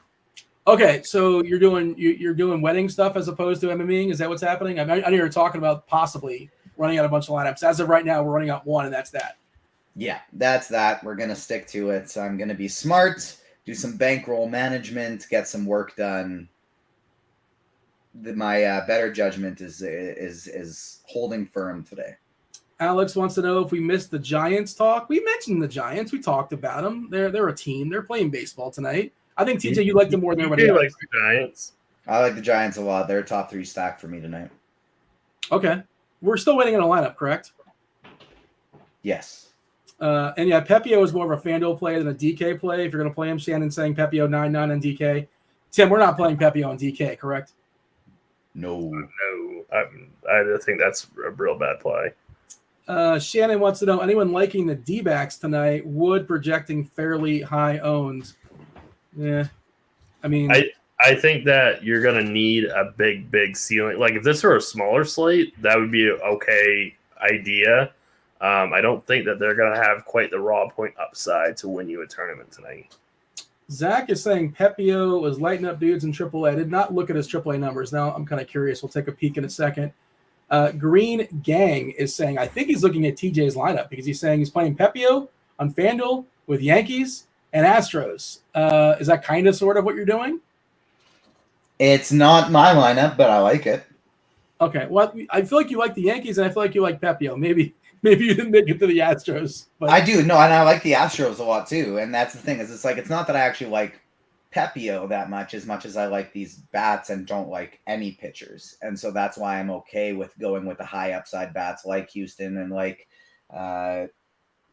Houston, like New York, like Toronto, like Dodgers, stuff like that. Some teams that are expensive with a cheap pitcher, and Philly as well, just because there's no pitchers that I really like today. So I'm perfectly fine rolling the dice there and getting in some bats that I like. This season, Pepio in the minors, a 1.94 ERA, if you care about such things. 55 innings, 76 Ks. It's a lot of Ks. And in the minors, a 1.08 whip. I've not dug into like his other advanced stuff, but just on the surface, that does look pretty good pitching for the Oklahoma City Dodgers. Tim, give me some homers. Who's banging out some homers? You want a weird one? I'm going to go with Bryson Stott for the Phillies. That's going to be funky. That's going to be my weird home run call today. I know this is going to be a chalky one, but I really like Framil Reyes. And then of course I wagered on Alvarez and Tucker for the Astros, so I got to mention them again. Matt in chat says, this guy Garcia really the chalk? Yep. Yep, he really is. Especially on DK, we got a roster too. Let's give him a refresh because last we saw, he was projected to be around 50% owned, and I don't think that's necessarily wrong because he is the safest play amongst a bunch of fragile plays. Geez, it's even higher than 50%. This is the bat ownership for what it's worth. Maybe that changes if we're using the plate IQ ownership. I do think it's too much. I'm on the minority here. You guys are Team Garcia. I'm tier X him out of the player pool. And just so you know, the crunch time guys are rolling in right now as well. Is there no happy median? Why do you have to say 50% or X? Can't you play like 20%? Or is that too boring for you? No, because I'm only playing one lineup. Okay. Well, yeah. Well, you're Xing everybody out then. Like you want to run down the whole. But yes, even if I was running 150, I would still be Xing him out to defend. Bringing in Chief Meteorologist Kevin Roth. Roth, we got some weather to talk about in a second. You got Dave Potts. You got Derek Carty. Man, this is I don't know how we did it, Dave. We talked about this pitching slate. What's your long list, Dave, of pitchers you feel good about rolling today? It's rough, right? It's a big difference between pitchers I feel good about and pitchers that I'm playing. Like Yes. the way you worded it is, well, there's none. I can't give you any list. But the list of pitchers that I'm playing is very long and weird. I'm happy you said that, Cheese, because Dean keeps telling people I love Pepio on FanDuel, and I don't love him, but I'm playing him. You got to play somebody. You said you X'd everybody else out of your pool, and that's the last man standing. That's what I heard. No, I got 7 guys in the potential pool of people I'd want to play, and he's one of them. And Roth, did you hear about the special YouTube promotion we have going on today? No, do tell. If you hit the like button on YouTube, you get a dopamine release in your brain, and it as will the hosts on the show, and it improves cognitive function. It makes you happier, and that's just a fact of social media. Likes and messages, they give you the dopamine release. So if people hit the like button, we will all be happier scientifically. What if I don't care how many likes we get? Does it still increase my dopamine or no? It's not up to you whether you get dopamine in your head. Yeah, that's the thing. Is it's subconscious. It does it all on its own. So yeah, you will be happier regardless whether you want to be happy or not. Okay, we'll take that happiness. Dino, you feel you've done your duties and due diligence here? Yeah. Just so you know, we got YouTube approval. You can actually diddle the like button too if that's your preference. Oh my! However, Wow. and whatever turns the thumb up, whatever works for you, by all means, go for it. I don't think Dean knows the meaning of that word, and that's why he's saying it so often in this episode. But let's step aside and get out of here. Make way for crunch time. It's Chief Meteorologist Kevin Roth. Roth, there are some other games I'm going to listen because I want to know if we can play players in Chicago and other places as well. Kind of some potential spots, and you'll tell us all about it. Myself and TJ and Tim are going to step aside and get out of here. Join that hashtag Beat Mean Dean contest. I'm calling somebody out tonight. We're going to play tomorrow. Potentially win yourself 1 month free of RG Premium. I dropped the link in the YouTube chat. That's it. We're stepping aside now. The start of the Fanduel Crunch Time with Kevin Roth. Go for it. Appreciate it, Dino. Welcome to it. This is indeed Crunch Time, sponsored by FanDuel. And yes, you got to join the Beat Mean Dean hashtag because it's just a win-win. You get to call him out. You get to talk trash to him. You get to beat him. And then you get a month of free premium with RotoGrinders. So it's like, I don't know why you wouldn't talk trash to Dean and just beat him and go ahead and get that. So be sure to do that. Also, sign up with the FanDuel Sportsbook if you're in a legal sports betting state. New users get a risk-free bet up to $1K. FanDuel Sportsbook users can take advantage of that. They get their bonus after their very first bet. Some terms and conditions do apply there. Joined by a couple of the sharpest minds in the biz. One, Mr. Cheeseisgood, a.k.a. Dave Potts, the man who decided winning the Millie one time, not enough. Multi-Millie winner, Cheeseisgood. What's up, man? Well, happy Tuesday there, Kevin. How was America's birthday for you? Oh, it was a good time. Man, was it fun. Yes, well, good times were had. How about by you? For you? Yeah, hot dogs are just great. Like, I rarely eat hot dogs, and every time I do, I'm like, man, I should have these things more often.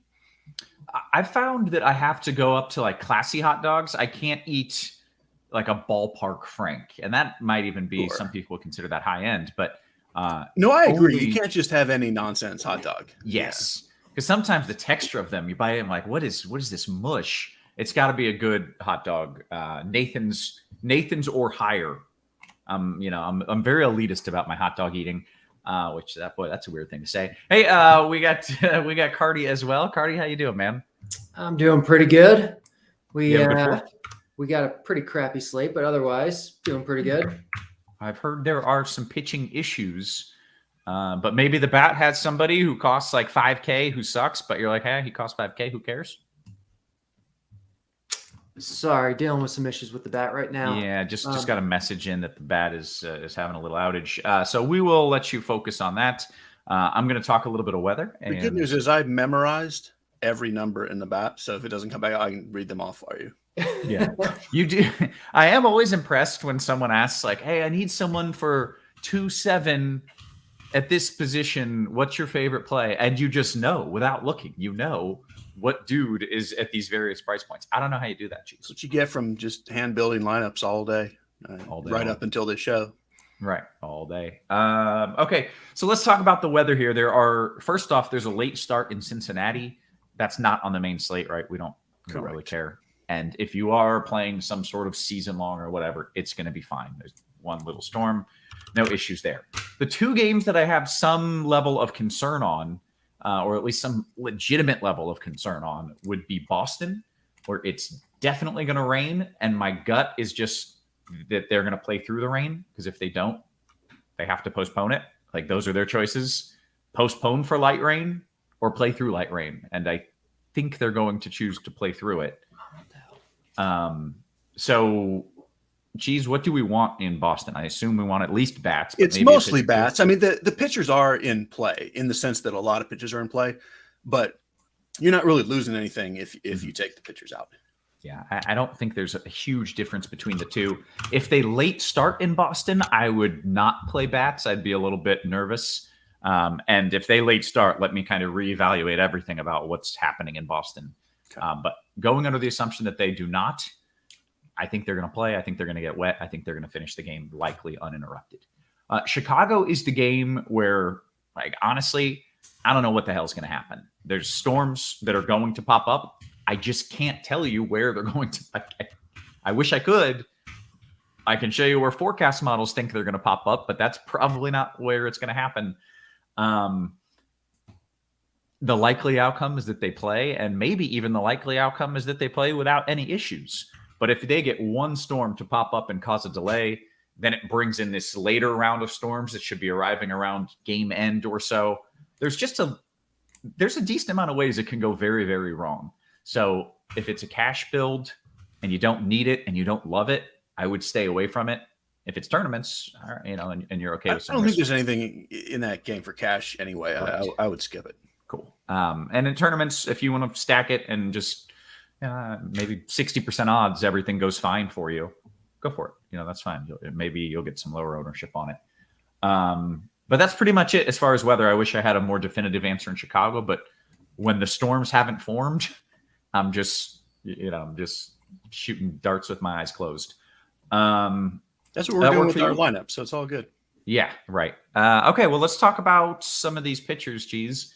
It seems the list is long and not distinguished. Yeah, it's not that they're just terrible pitchers, but there's not a single great pitcher, and like the ones that are priced up are not what you want to spend up for. Really, Louis Garcia is kind of it for probably should be good and is definite chalk. And if you're playing cash games, he's the guy you should just play. But this is not great chalk either. I am not. So if our ownership is correct, I do think he'll be 50-ish% owned on DK. I'm under that. He is my favorite expensive pitcher, but I don't love him. The chalky mid-tier guy is going to be Kikuchi, and he is my favorite mid-tier guy. But kind of like with Garcia, like this is not wonderful chalk. And there are a lot of ways it can go wrong. I could name every expensive guy and just say they're all playable, and they are. But I would rather just tell you that I would just rather go cheap. I'm on Spencer Howard as the cheap guy on DK, and Howard and or Ryan Pepio. Okay, well, TJ was talking about Pepio, and so you are in agreement that he's an option. Yeah, FanDuel only, not on TJ loves him. I'm not sure if you heard, loves him. X'd everyone else out. Him so much. That's right. If you look at the bat projections, I will tell you it's crazy. There's only one guy over 15 points as a projection, and I would not be surprised if there's only one guy who scores over 15 points. That's DK, and the 30 point threshold on FanDuel, only one guy projected over. That's Garcia. I don't want to spend up for guys that I can see 7 points as likely as I can see 20 with Alex Wood, Ian Anderson, Nick Pivetta, Jeffrey Springs, Michael Kopech. It's all just kind of nonsense. So I'm playing mostly cheap stuff with certainly a fair amount of Garcia and Kikuchi. Okay. Did you make a case against Garcia? Yeah, the case is his ownership is going to be pretty wonky for who he is. Mm-hmm. And I am absolutely under the field in tournaments. Okay. All right. Anything else you want to add? No. Okay. I forgot Carty types like he's so angry. Did you hear him typing there? Oh, yes, he is. He treats the keyboard with no respect. He abuses the keyboard. He just hammers it. Carty, it sounded like a herd of elephants. Is the bat back up here? People were asking. So like you can see the projections on the pages, but it's not connecting properly with HQ, and I don't know why. I'm talking with support and trying to see what's going on. I really don't know. The data is there. It's just not being read by HQ. I don't know why. Okay. Well, If you need us to skip over you at any point, just let us know and we'll. Exactly what I was going to say. If you even want to just peace out, you are allowed to. But if you got time, I'd love to hear your pitcher thoughts. Yeah. So I mean, obviously Louis Garcia, like she said, is the cash guy. It's not like he's amazing, but on this slate, he's amazing in comparison. But in GBPs, there's lots of other things you can play. Ian Anderson is really good. Alex Wood, Kikuchi. I think like cheap, weird guys like Spencer Howard, I think is really interesting. There's not a lot of guys that are bad to play today. Okay. Just got this in that Josh Naylor is out. Is this the crazy guy? Is he the crazy person? Does he play for Cleveland, first off? He does. And is he insane? Did I see a video of this man running the bases, screaming like a lunatic and smashing things with a bat? You did see that. I don't know if he's actually crazy all the time or if there was just a weird video of him. That information I don't have. I don't know him personally. Right. He seems like an absolute lunatic just in the one video that I've seen. So if anyone can confirm his level of mental stability, I am curious. But either way, he is out for today. So just worth noting if you had him in your lineup. Let's talk about some of these bats. Carty, do you have time to go over a few stacks for us? Yeah, I think it just started working. I want to make sure that it's still good, but it looks okay now. So great. I don't think there's going to be like an overwhelming stack today. So like pretty much no matter what you do, especially if you're doing like a weird pitcher, like I think you're going to be fine. I don't think you have to worry too much about ownership, but I do think Cleveland will wind up being pretty popular, and they do project as the best on the slate, but not like by a ton. There's a lot of other good stacks on this slate. There's probably half the slate is easily in play here. There's not a whole lot separating them, but I think kind of the top ones are like Cleveland, the Dodgers. I think I'd probably throw Boston, Minnesota, and New York into that top tier. On DK, Detroit is really cheap and doesn't project a whole lot worse, so I like Detroit stacks. Even on FanDuel, they're cheap too. I like Detroit there also. Okay. Cheese, you want to go over what you think is maybe the chalk and then what else that you like? Yeah, I was thinking Philly is the chalk. With what Carty said, that kind of nothing's the chalk. There's a couple individual guys like Jose Ramirez, Kyle Schwarber, and maybe Mookie Betts on DK are chalk. But that's kind of it. Otherwise, it's a bunch of guys that are, 10 to 12% owned, and I just don't think it matters who you play ownership-wise. I like Phillies, Dodgers, Astros the best. But I like a lot of everything. Like the thing is, when you don't have any good pitchers, most all the offense is pretty good.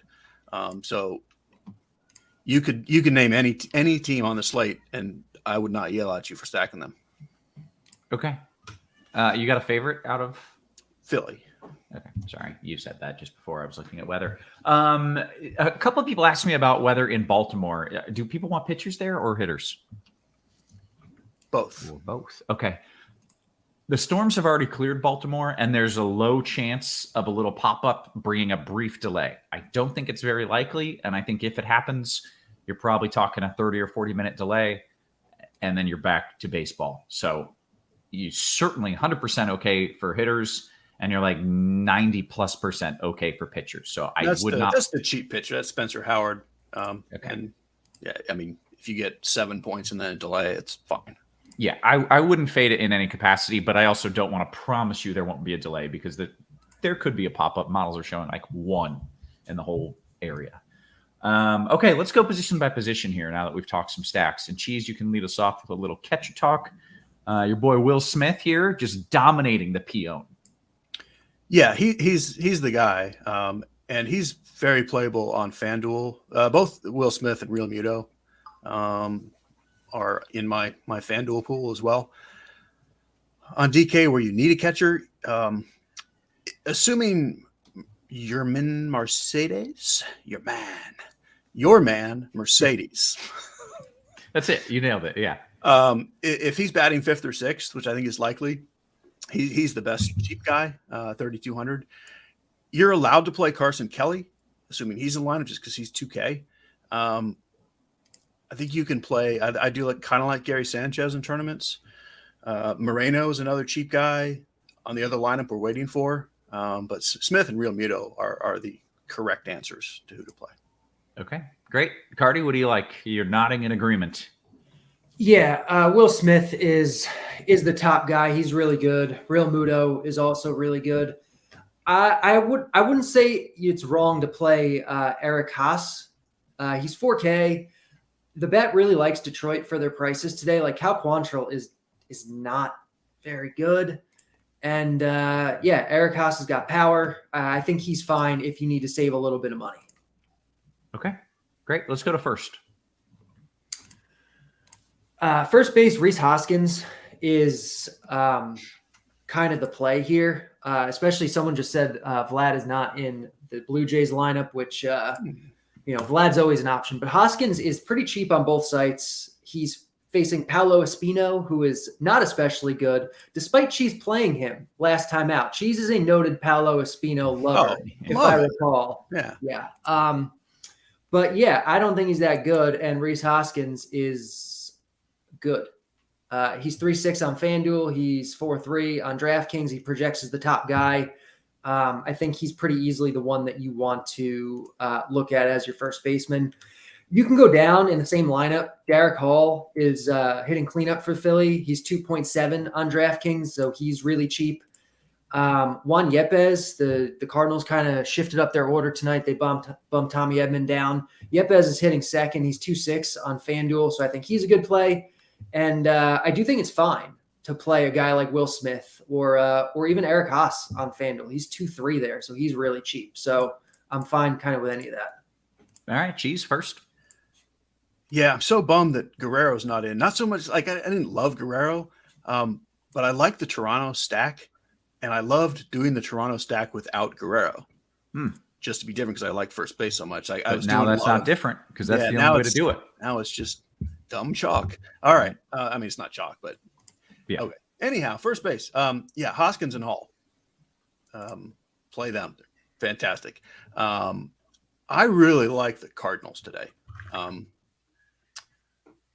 I love Goldschmidt. There you go. There's a lot of first basemen. You can play all these guys. You can play Freddie Freeman. You can play Rowdy Tellez. You can play Matt Olson. You can play cheap stuff if you want, but you don't really need it other than Hall. Salary, because of how the pitching is, doesn't really exist that much. I will say, I think we're still waiting on the Giants lineup. If we see at least one of the big lefties outfielders starting, I'm going to be okay playing Darren Ruff and just kind of hope he stays in the lineup. But mostly just play Phillies. Okay. Takes to second base, Cheese. I did get a Mancini question. I don't know what position that is. So He's first base. Okay. I don't have him outside of a full Oriole stack, but I mean, yes, he's viable in the sense that much everybody is viable. Okay. Excellent. Take us to second base. This is, as we usually see, this is the weak position on the slate. As always on FanDuel, Max Muncy is cheap. If you don't like him, ever going to raise his price like one time ever? No, and he's finally hit a couple home runs, and they don't care, which is fine. So if you're on the I'm not going to play a guy with that batting average, you could do Gleyber Torres as a direct pivot, or spend up a little bit.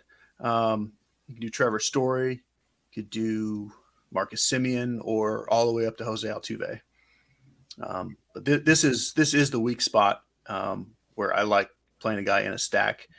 And on DK, I like Bryson Stott as a cheap one-off if you need it. Okay. Carty, I know you're on the Muncy train. Yeah, Muncy on FanDuel, I love. Gleyber Torres, like she said, is a good pivot if you're not comfortable with Muncy, which I'm fine with Gleyber Torres today. On DraftKings, you're actually getting a pretty significant discount on Torres, but not on Muncy necessarily. Torres is 4K on DraftKings, so I like him. He's hitting third, platoon advantage against Quintana. So I like Torres quite a bit. The names Cheese mentioned, Marcus Semien, I think is a really good play today, especially on FanDuel. And then if you need to save money, I think Jonathan Scope is the guy you do it with. I'm going to mention quite a few of these cheap Detroit guys because they're not like amazing, but they are too cheap for the matchup and who they are. So like Scope has power. He's 2.7 on DraftKings. I think he's 2.2 on FanDuel. So I like him a decent bit. All right, take us to third base, Carty. Jose Ramirez is going to be the top guy at the position by a lot. He's just like clearly the best guy here, and you want to try to make it a priority to get to him in cash games. I don't think there's anybody else I really have interest in. I kind of just want to play him. And then in GPPs, you're playing, other stuff. Muncy is third base eligible. Also, I kind of like Rays stacks, Yandy Diaz. I like Yankee stacks, Josh Donaldson, Justin Turner maybe in your Dodgers stacks. In terms of like cheap guys, maybe Yohan Moncada. Donaldson is really the cheap guy, I think, on FanDuel where he's 2.5K. Okay. Cheese?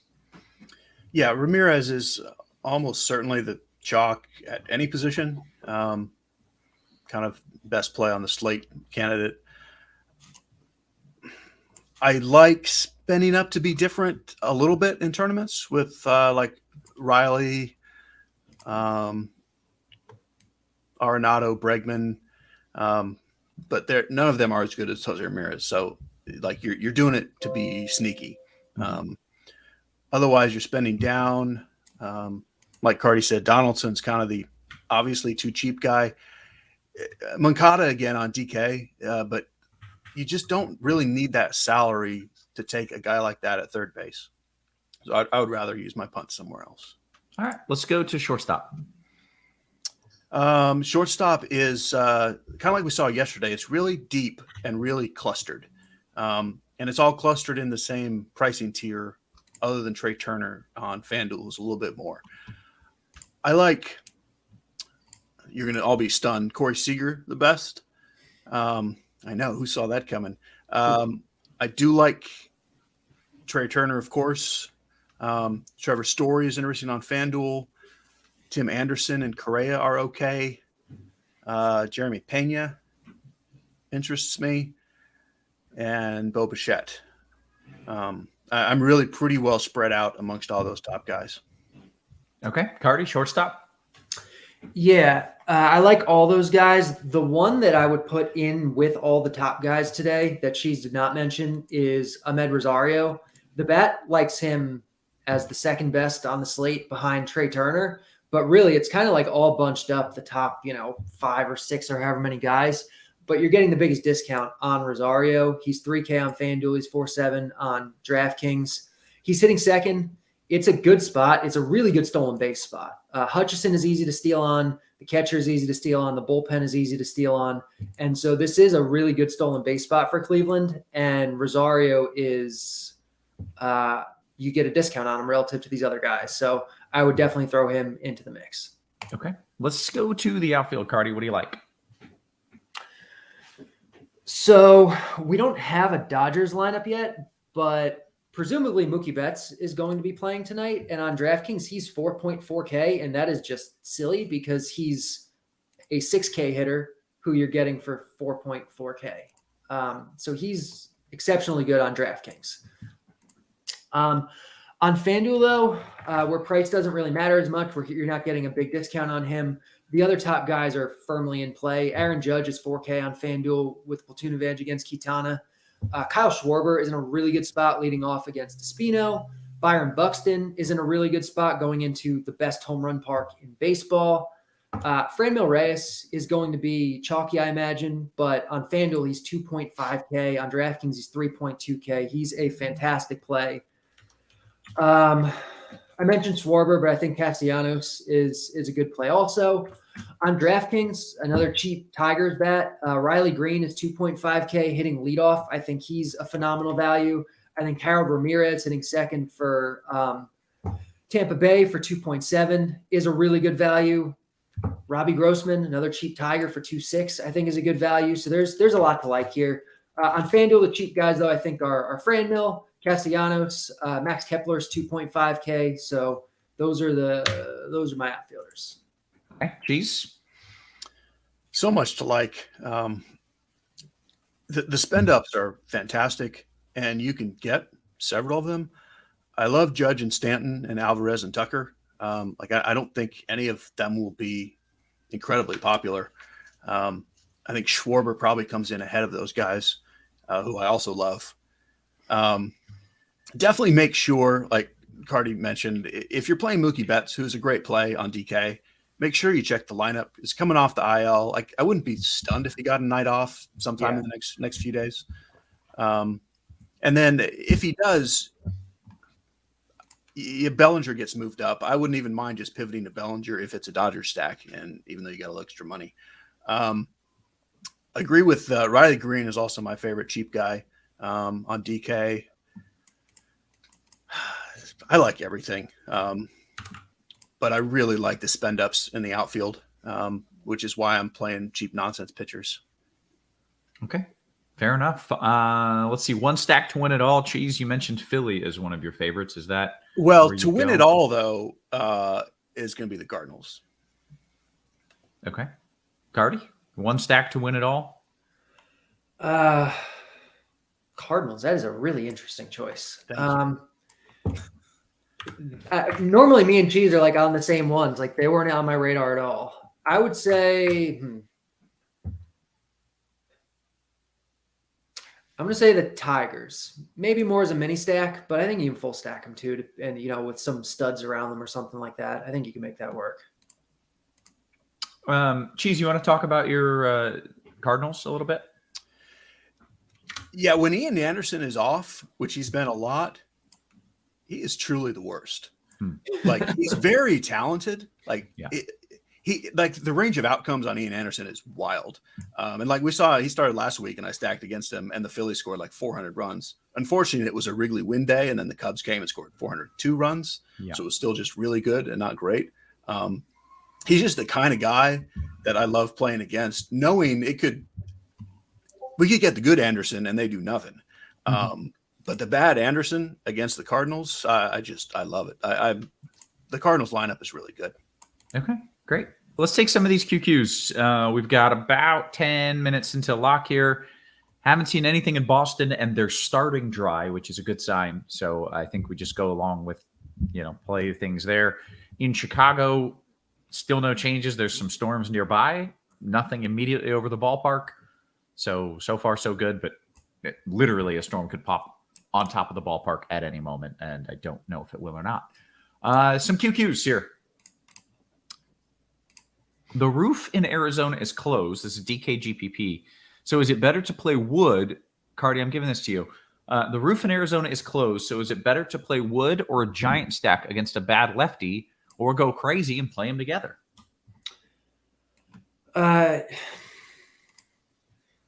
Repeat that one more time for me. The roof's closed. It's basically average weather for the night.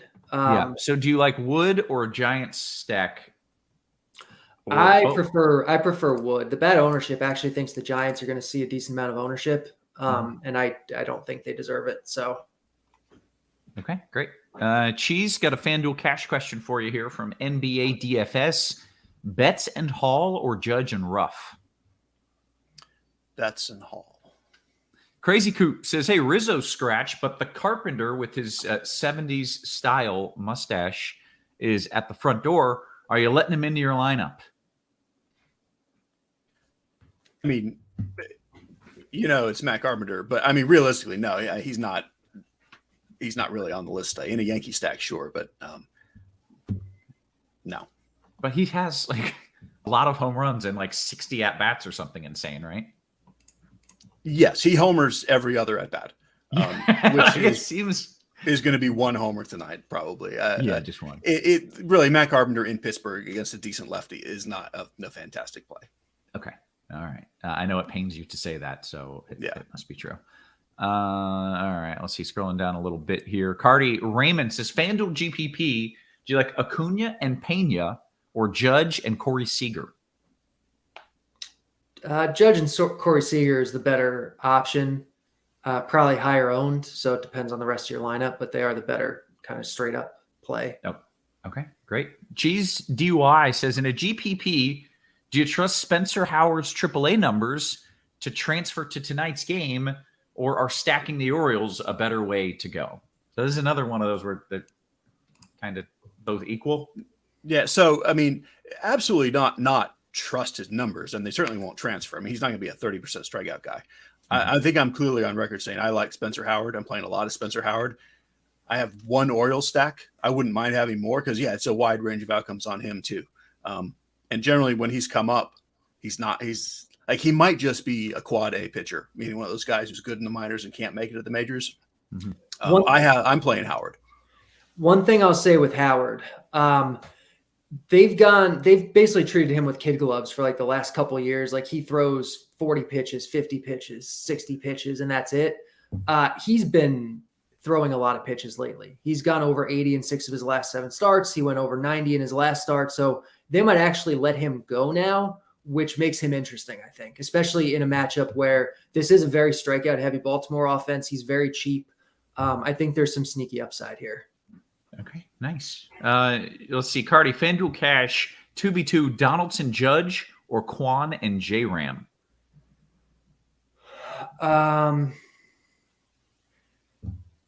think you got to go with the J-Ram side. I don't love Quan with it, but it's fine. Okay. FanDuel single entry cheese from D-Dot. Any love for Adrian Martinez? No, that is an X button for me. Okay. FanDuel single entry from Alex. Dodgers Phillies or Dodgers Giants with Kikuchi?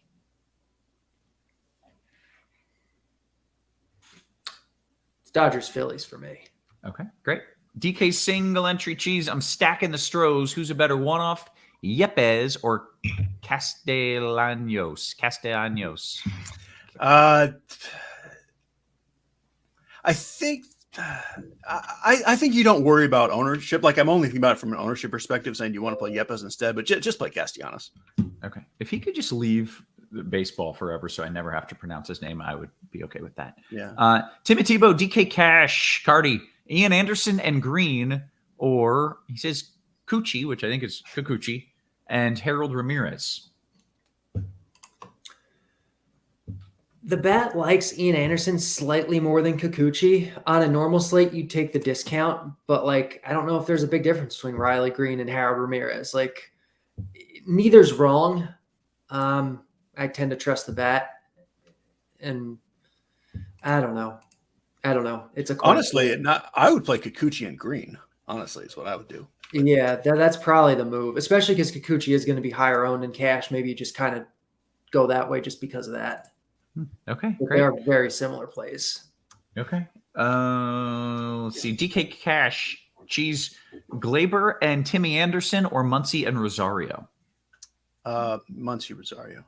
All right. Tom says, Carty, DK Cash, Kikuchi Pena, or Howard and Corey Seager? I don't think I'd play Howard in cash. I mean, I guess you can. I think I'd go with the Kikuchi side, but I don't love Pena. Okay. Let's see. Cheese FanDuel large field. J Sam says this is a big field. This is a 3v3. Yelich, Tellez, and Rosario. He says parentheses Ramirez is in at third for a mini stack, or Belly, Trey Turner, and Will Smith. I like the 3 Dodgers. Great. Okay. Tom, DK Cash. Oh, no, we did that one. ML says KC mini stack, Carty, a KC mini stack and DK single entry for leverage off of the Garcia ownership. I mean, you can. I think it's probably too cute, though. Mm-hmm. Okay. All right. Dan Jan, how you guys feeling about Christopher Sanchez? Cheese? I'm also fine with him as cheap nonsense. He is very unlikely to go more than 3 or 4 innings. Like even in the minors, he was only pitching 3 or 4 innings. So I think you're getting no upside. But it's a slate with no upside, so I don't hate it. He's in a few of my DK lineups. Okay. Yeah, like he's almost like a borderline cash play, but in GPPs, like that upside isn't there. I think it's actually there's going to be a hard cap on the pitches because he was pitching in relief for a while, And then he's been gradually getting built up as a starter, but he'll probably go like 70, 75. And then that's probably the most he'll actually be able to throw. Okay. All right. Let's see. Raymond, FanDuel GPP here. Muncy or Torres, Cheese? Yes.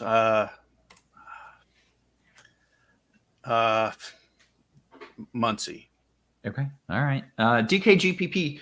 Carty, Tyon has given up. Oh, let me scroll back to that. Tyon has given I'm up glad 17 you're giving Carty hits. this one. He's going to love it. Dick, Tyon has given up 17 hits in his past 2 games. Pirate stack? I don't care about how many hits a pitcher gives up over several years, much less over 2 games. That being said, the Pirates are a viable stack tonight, not because Tyon's given up hits, but just because like they're fine. I just wanted Carty to treat that answer like he treats his keyboard. Yeah, just destroy it. Yeah, just whap it out of here. Okay. I think people are intentionally asking Casty questions, and so I will refer to him as Casty for the remainder of the night. There you go. BHB, Cheese, DK Cash, Casty or Reyes? For me, that would be Casty. Okay. Jay giving me some tips that in Spanish, the double L is a Y. I know that. I know. I just can't do it. That word, I can't do it. I don't know why. Achilles, DK Cash.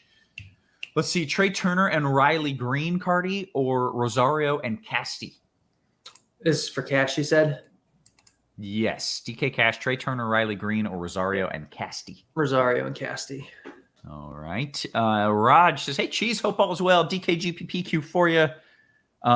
Nelly Cruz, the boomstick, or Casty, says, I can upgrade off of either Kikuchi or Hendricks if downgrading price-wise to Casty. I do think Cruz and some Nats in general are an interesting tournament play. So, I think that's so different compared to Casty. I would go with Cruz. Okay. Hey, smash that like button. This is free content coming to you from the wonderful FanDuel. So we've got 420 people watching. If you give a like right now, you're going to get Cheese's home run pick. If you give a like, you might even get Carty's. All you got to do is hit the like button, and you're going to get some home run picks. Okay, one more question, then home run pick. DK single entry, Cheese, stacking the Astros. Do I leave Bregman off to replace with J-Ram? I would keep the stack at 4 instead of 5. No, play Bregman. Okay. Cheese, give me a home run pick. I'm seeing the likes tick up as I said that. So some people were listening. I don't want to let them down. Give me a home run pick, Cheese. Yeah, there's a lot. On the obvious side, I'll go with Schwarber. On the less obvious side, I will go with Goldschmidt. Okay. Carty? The bat likes Schwarber the most, but I'll throw Byron Buxton in there because against Kopech, I don't know if a lot of people are going to play him, but his home run chances are very high. Less obvious. I don't know. Most of these guys seem obvious. That's fair. That's fine. I'm going Judge. If I don't even know if the Yankees are playing, but he hits a home run every night. Yeah, so, and he is going to hit one. Yeah. Feel pretty good about that. Okay, we're coming up on lock here. We got a couple more questions. Any love for Springs on FanDuel?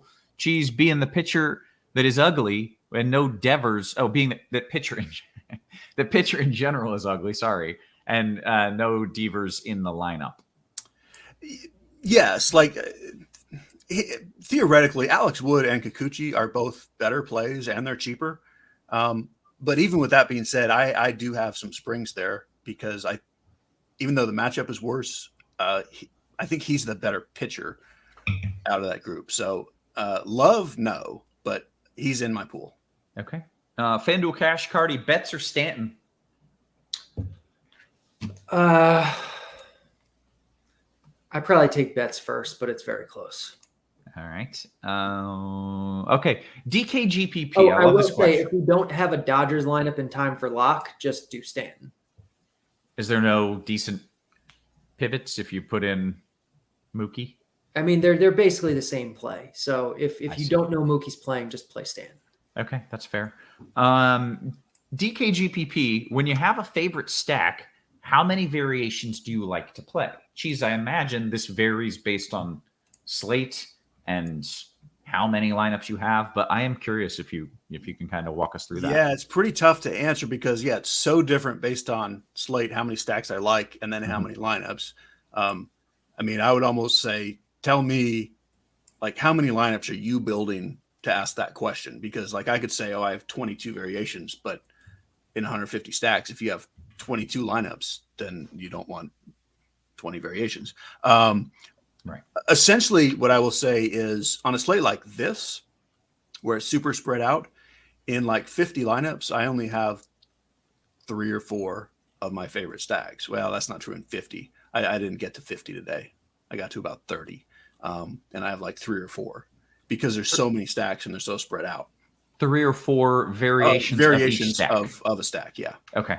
But on some slates, like where it's not this spread out, I might have as many as 10 and 20 lineups, or there's even slates I have more than that. So like it's so variant depending on the day. There's really not an answer. Okay, I think that was a good answer though. I think that helped. By the way, the boomstick Nelly Cruz is scratched. He's out. Yeah, well then don't play him. He's and not. He's locked. That's weird. That's a late scratch. Yeah. Sorry, Raj. Yeah, that's you can blame that on me. We are both old. Me and Nelly. Pinch hit homer for the win. I think it's going to be fine. Okay, I think we've done some good things here, and we took some QQs. Let me make sure there's nothing fresh here. No. Oh, okay. One more, and I don't know if this is too late, but Dan Jan says, would it be a bad idea, Carty, to play Kikuchi Sanchez with a St. Louis stack DKGPP? In fact, Cheese, you're playing St. Louis stacks. So Can you take this one? So to me, that is not a bad idea. I mean, I don't think you need to go with Sanchez, though, in the St. Louis stack. Like it's kind of like you're off the board with the St. Louis stack. So, and like we said, Sanchez is like the lowest upside of the cheap pitchers. So I don't love it with Sanchez, but it's okay-ish. Okay, good stuff. With that, I think we can get on out of here. I will be updating what I see in Chicago before lock. I don't know if I'll have a better idea than I do now, to be honest with you. I don't feel all that confident about it, but I'll see what we can do. So for Carty, for Cheese, and for our wonderful production crew, always working hard behind the scenes, guys, we appreciate you. We love it. And we will catch you tomorrow. You have been crunched.